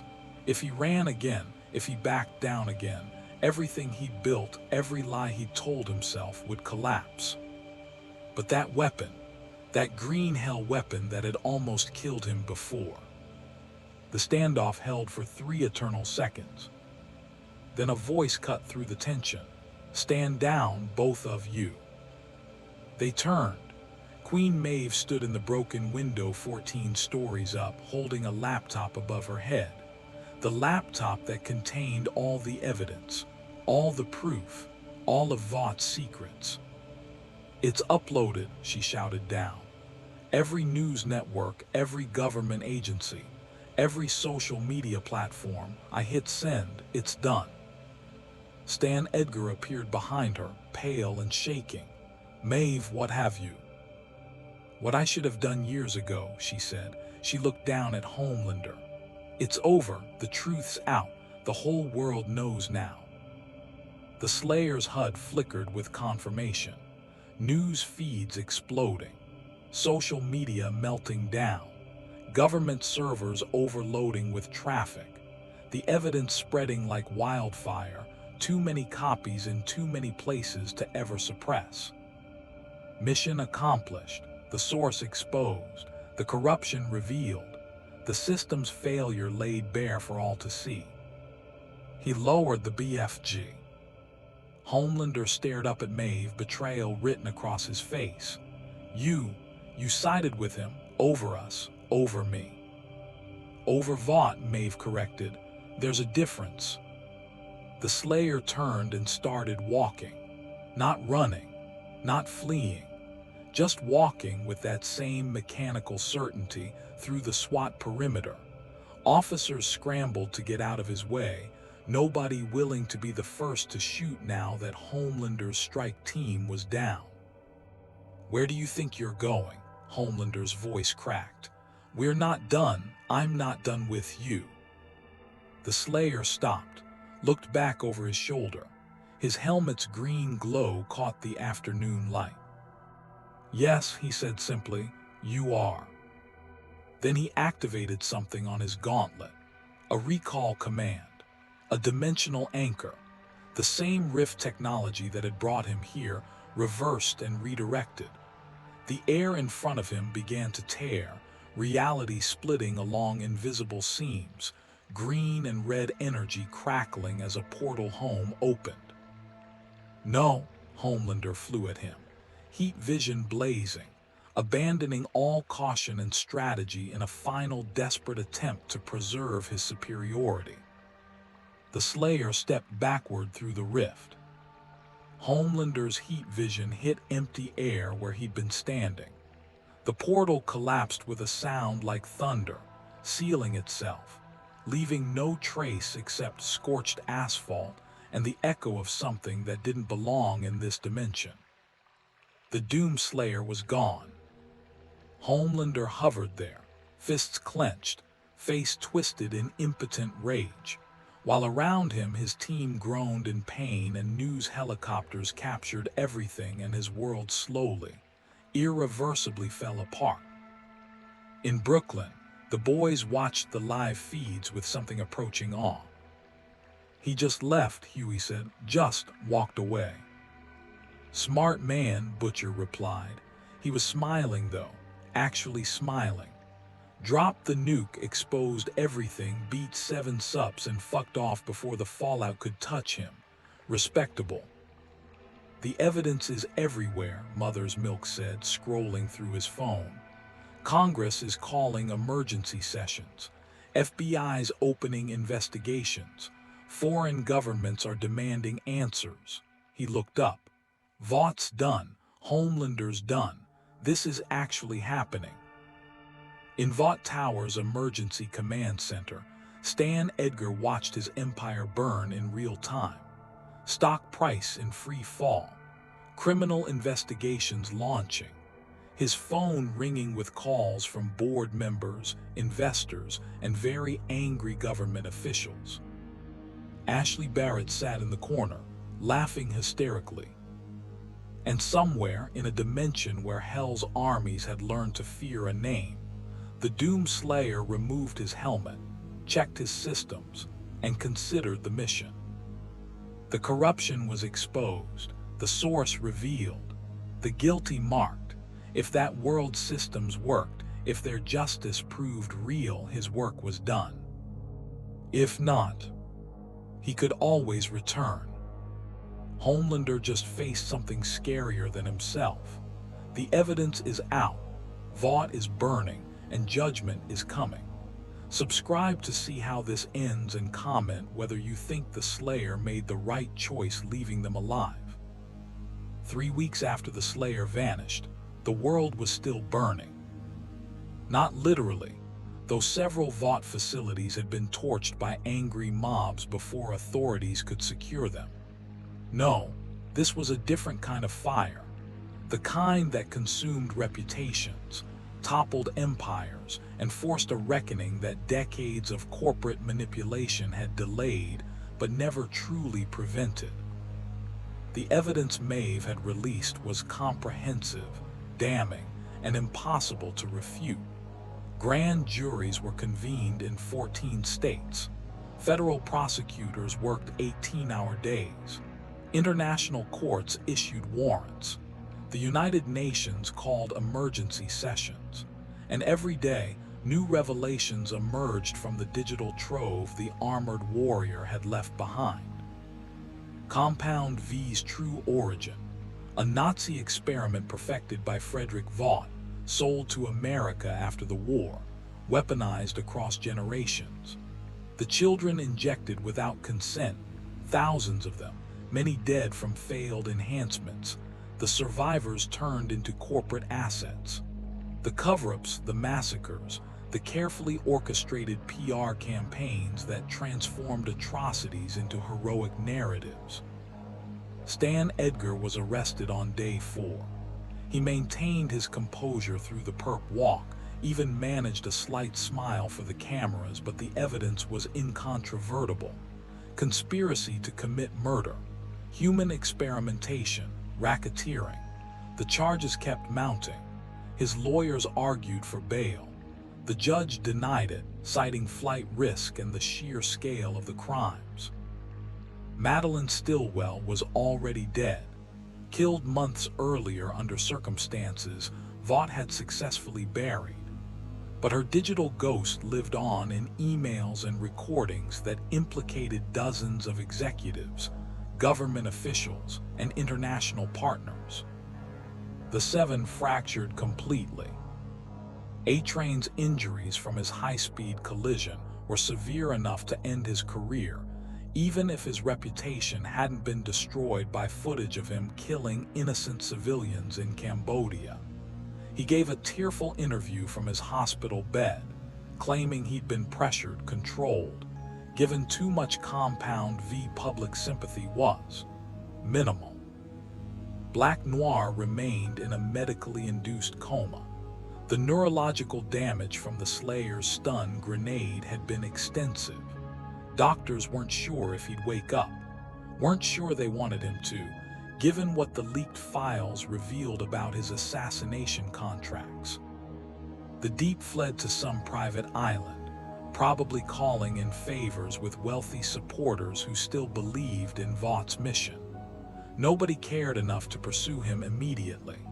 He was a joke even before the fall, and jokes weren't priority targets when actual war criminals needed prosecuting.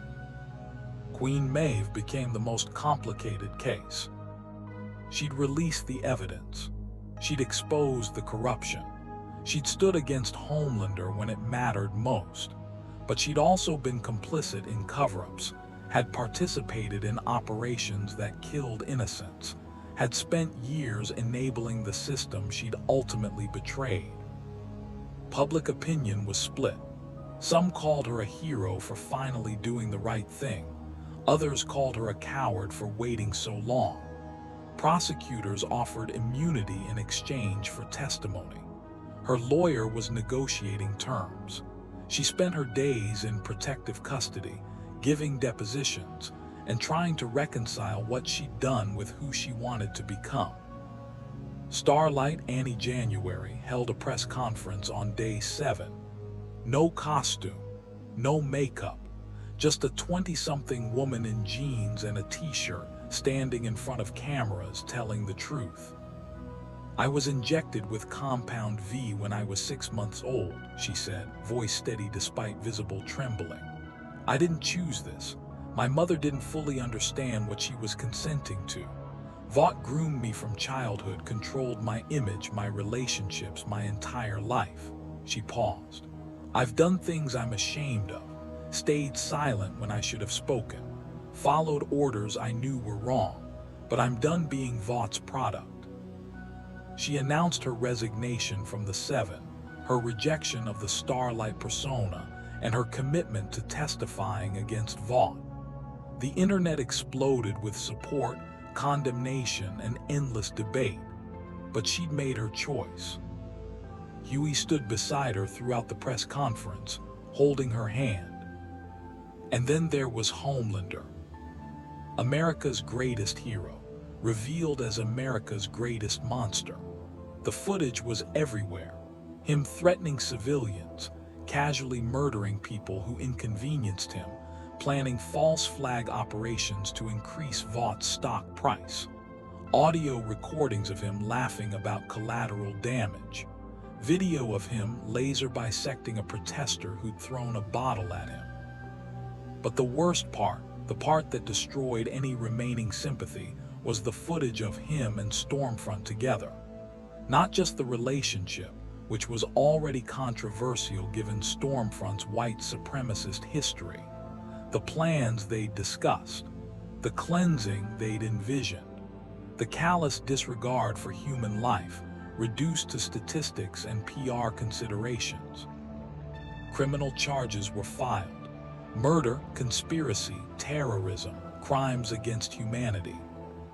The problem was simple. How do you arrest someone who can fly, who has heat vision, who is essentially unkillable by conventional means? Homelander solved the problem himself. He hadn't been seen since that day in Manhattan, hadn't returned to Vought Tower, hadn't made any public statements. His social media went dark. His tracking implant, yes, Vought had implanted all of them. Another revelation from the files showed him moving erratically across the country, never staying in one place long. The military deployed specialized task forces, enhanced containment units trained specifically to counter compound V subjects. They tracked him to remote locations, tried to engage, and every time he disappeared before they could establish contact. Some said he'd fled the country. Others claimed he was planning something catastrophic.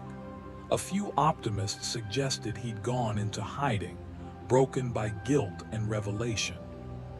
The truth was simpler and more disturbing. Homelander was hunting. Small towns reported mysterious deaths. Corrupt officials found murdered in their homes. Vought scientists who'd fled prosecution died in accidents that weren't accidents. At first, authorities didn't connect them. Then the pattern emerged. Homelander was killing everyone who'd made him. Not civilians, not random innocents, specifically targeting the people who designed Compound V's enhancements, who'd conducted the psychological conditioning, who'd created the cage he'd lived in since birth. He was methodically eliminating his creators with the same calculating precision he'd once used to eliminate Vaught's enemies. The irony was profound. America's hero had become a serial killer, but he was killing the people the justice system was struggling to prosecute. In a bunker beneath Washington, D.C., a crisis management team debated responses. "We need to take him down," the Secretary of Defense argued. "He's a clear and present danger. Launch a strike. Coordinate with allied supes who haven't been compromised." "And if we fail," the Attorney General countered, "if we try and he survives, he'll retaliate. We've seen what he's capable of. Entire cities could burn. So we just let him kill people." "Bad people," someone muttered. Still people, still murder. The debate continued. No easy answers. Just a country grappling with the realization that they'd created something they couldn't control and were reaping the consequences. In Brooklyn, in the safe house that had become semi-permanent headquarters, the boys watched the chaos with mixed feelings. "We won," Huey said, though he didn't sound convinced. "Right, Vaught's finished. The truth is out. Justice is happening." Justice? Butcher tasted the word like bad whiskey. He sat at the table, cleaning his shotgun with practiced efficiency. "Yeah, maybe. If the courts don't fuck it up.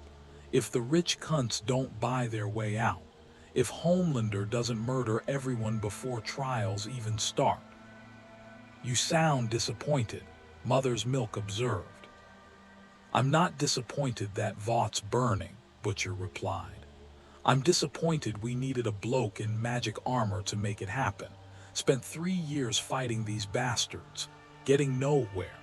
Then Tin Man shows up, spends 1 day, and accomplishes more than we managed in 36 months. He looked up. Makes you wonder what the fuck we were doing wrong." "We were trying to do it right," Huey said. "Evidence, law and justice, that's how it's supposed to work. And it didn't work until someone threatened to bypass the whole system," Frenchie pointed out. "He was cooking something with too much garlic and not enough regard for fire safety. Perhaps the system needed the threat, the fear, the reminder that consequences exist beyond legal proceedings." Kimiko signed something. Frenchie translated.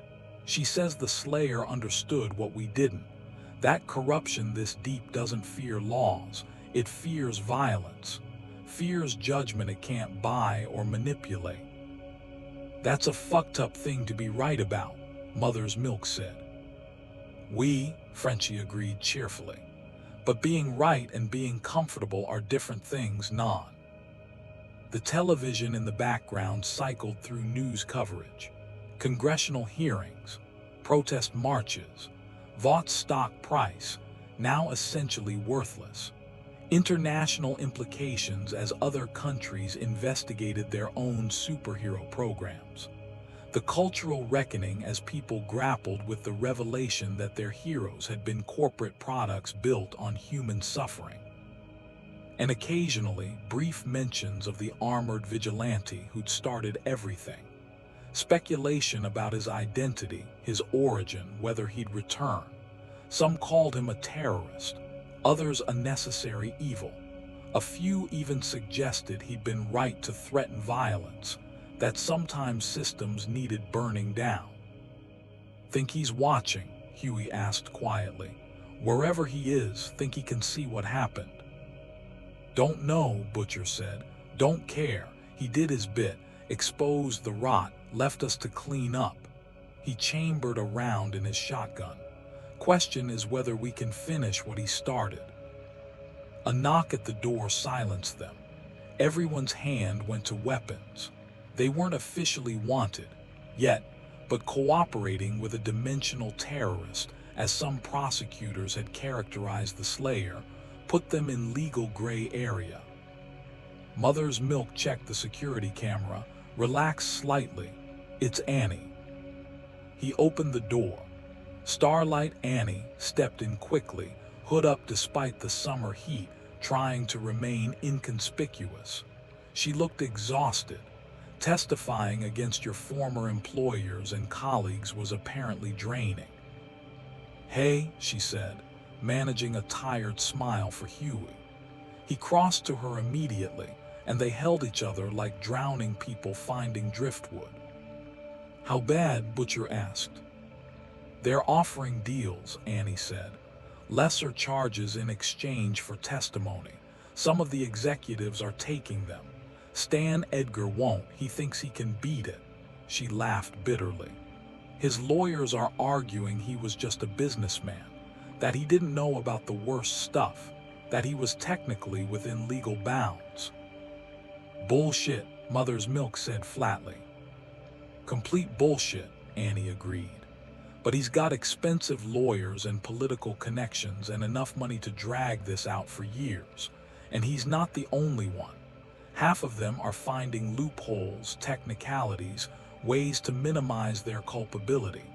She slumped into a chair. The system's working exactly like it's designed to, protecting the powerful. Fucking called it, Butcher muttered. But some people are going down, Annie continued. The scientists who did the experiments, the handlers who knew about the murders, a few politicians who were too obvious about taking bribes. It's not nothing. She looked up. It's just not enough. The room fell silent. He knew, Huey said quietly. The Slayer. That's why he threatened to come back. He knew the system would try to protect itself. Question is, Frenchie said, do we want him to come back? If justice fails, if the guilty walk free, do we want dimensional vengeance? That's not justice, Annie argued. That's just murder with better PR. Sometimes, Butcher said, his voice cold, murder is what guilty bastards have earned. They stared at each other across the philosophical divide. The eternal argument, justice versus vengeance, law versus violence, the system versus the consequences the system couldn't contain. Before anyone could respond, the television cut to breaking news.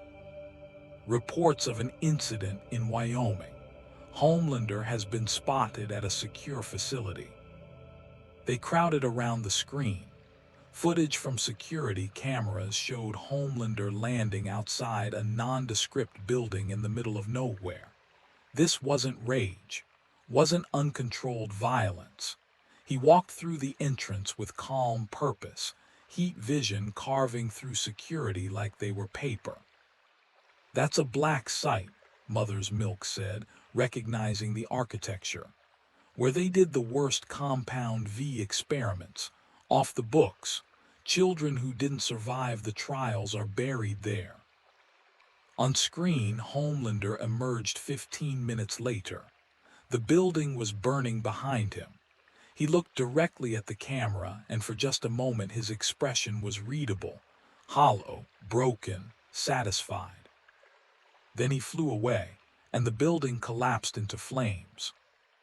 He's destroying evidence, Annie whispered. No, Butcher said slowly. He's destroying the places that made him. Every lab, every facility, every goddamn room where they tortured him into being their weapon. He laughed, short and bitter.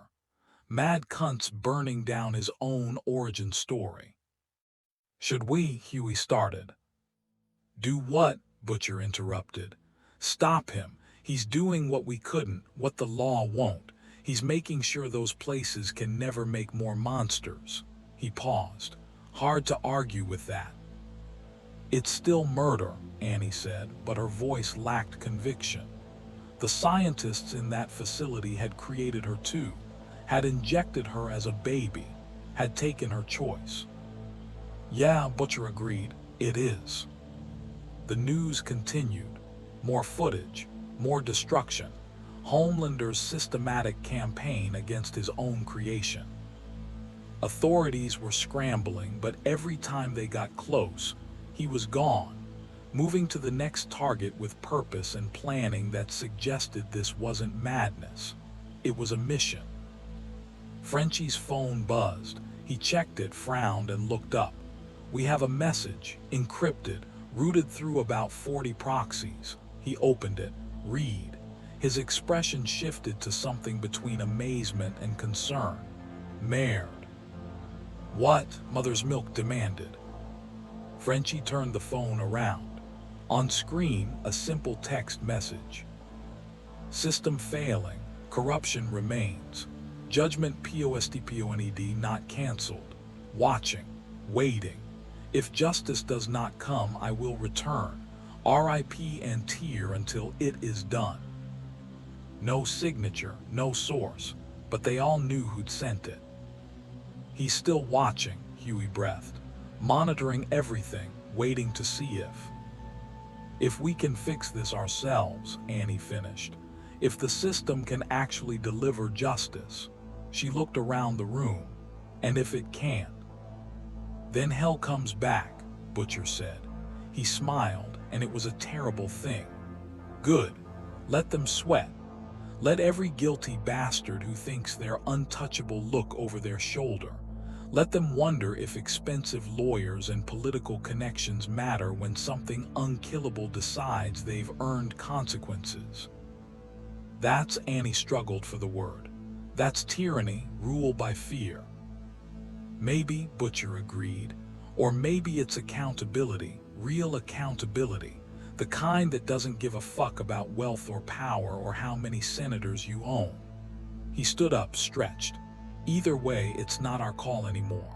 The world knows the truth, knows what Vought did, knows justice is supposed to happen. Now we see if it does. In the days and weeks that followed, trials proceeded. Some guilty parties were convicted. Some cut deals. Some walked on technicalities. The system ground forward with its usual ponderous, imperfect machinery. Stan Edgar's trial became a media spectacle. His lawyers argued, objected, filed motions. The prosecution presented evidence, overwhelming evidence. But Edgar sat there calm and confident, as if he'd already calculated his odds and found them acceptable. On the 63rd day of testimony, something changed. Edgar's lead attorney didn't show up to court. Neither did two of his junior associates. Their offices had been broken into overnight, files stolen. The lawyers themselves found unconscious in their homes, unharmed but terrified. Someone had sent a message. The trial continued with replacement attorneys who seemed notably less enthusiastic about defending their client. Edgar's confidence began to crack. He looked around the courtroom as if seeing threats in every shadow. 2 days later, the jury returned guilty verdicts on all counts. Similar patterns emerged in other trials. Witnesses who'd been prepared to lie suddenly remembered the truth. Lawyers defending the indefensible found their resources mysteriously compromised. Judges who seemed ready to dismiss charges received anonymous packages of evidence they couldn't ignore. Nobody claimed responsibility. Nobody took credit. But the message was clear. Something was watching. Something was waiting. And the system better work, because if it didn't, alternatives existed.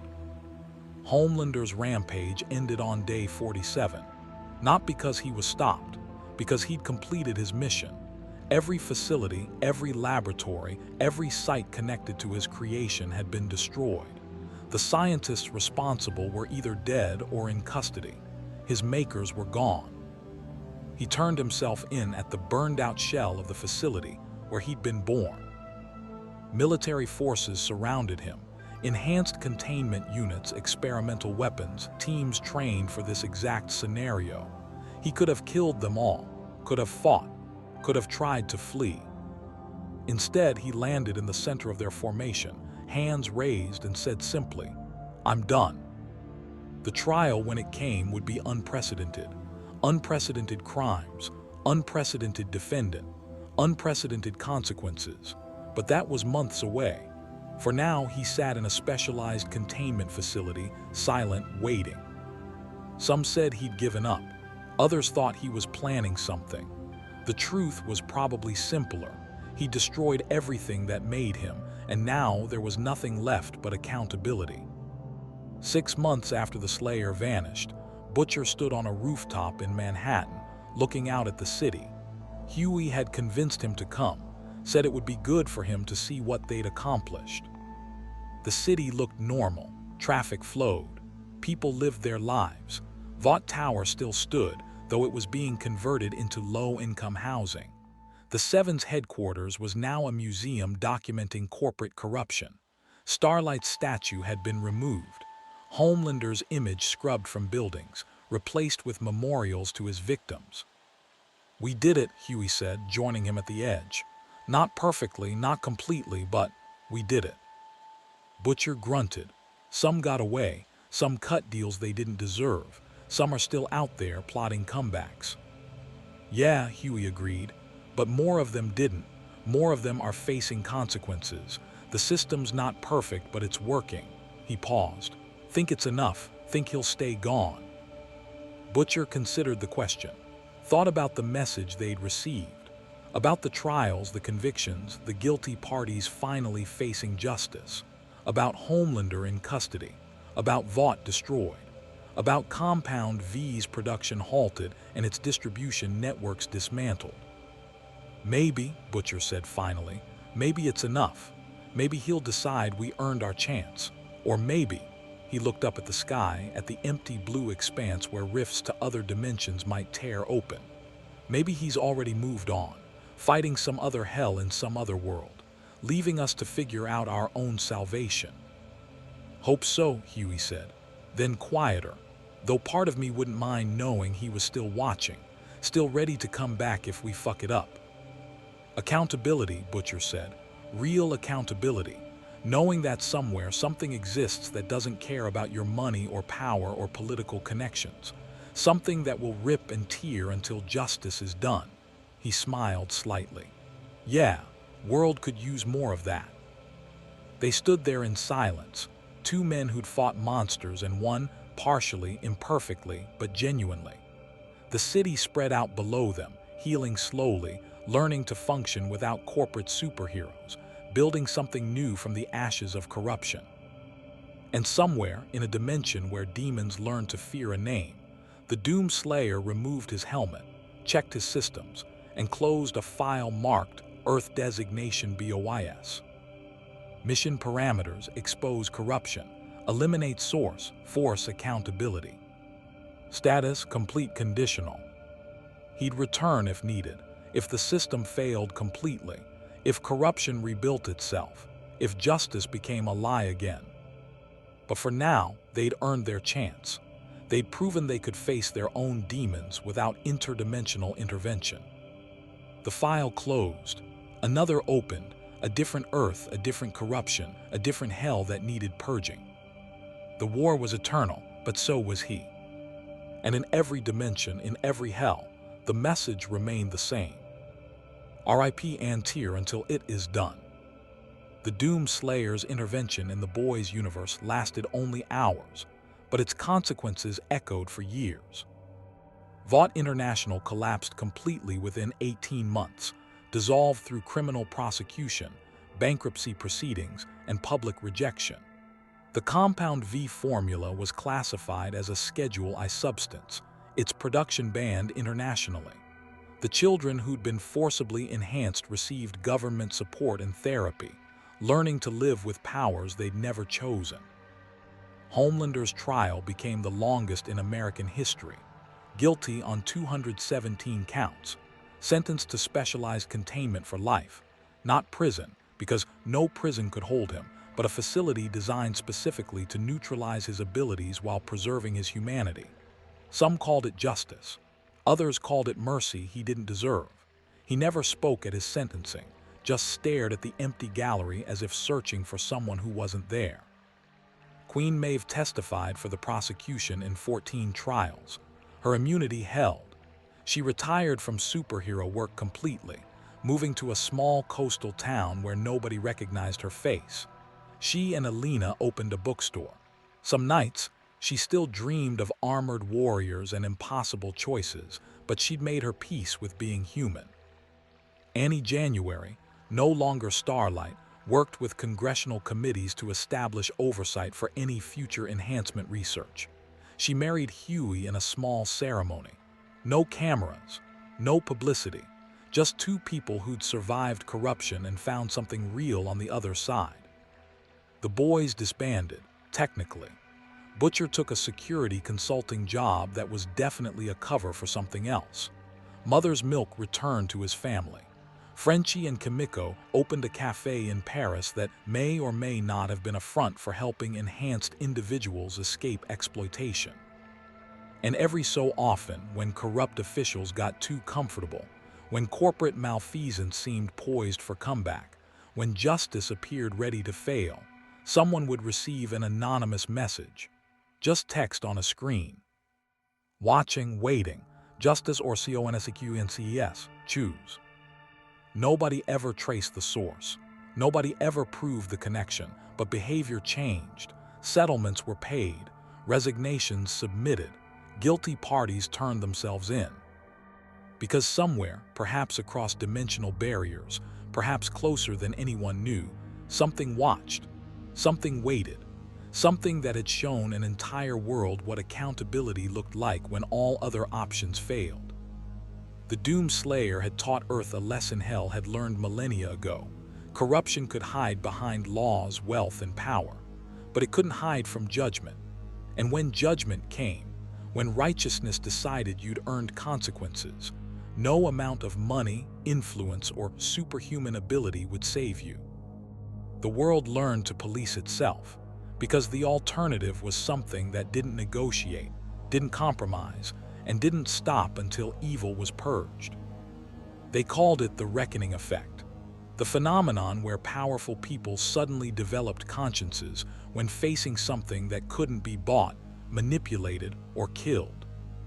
Whether the armored warrior ever truly returned, or simply allowed the threat of return to do its work, became irrelevant.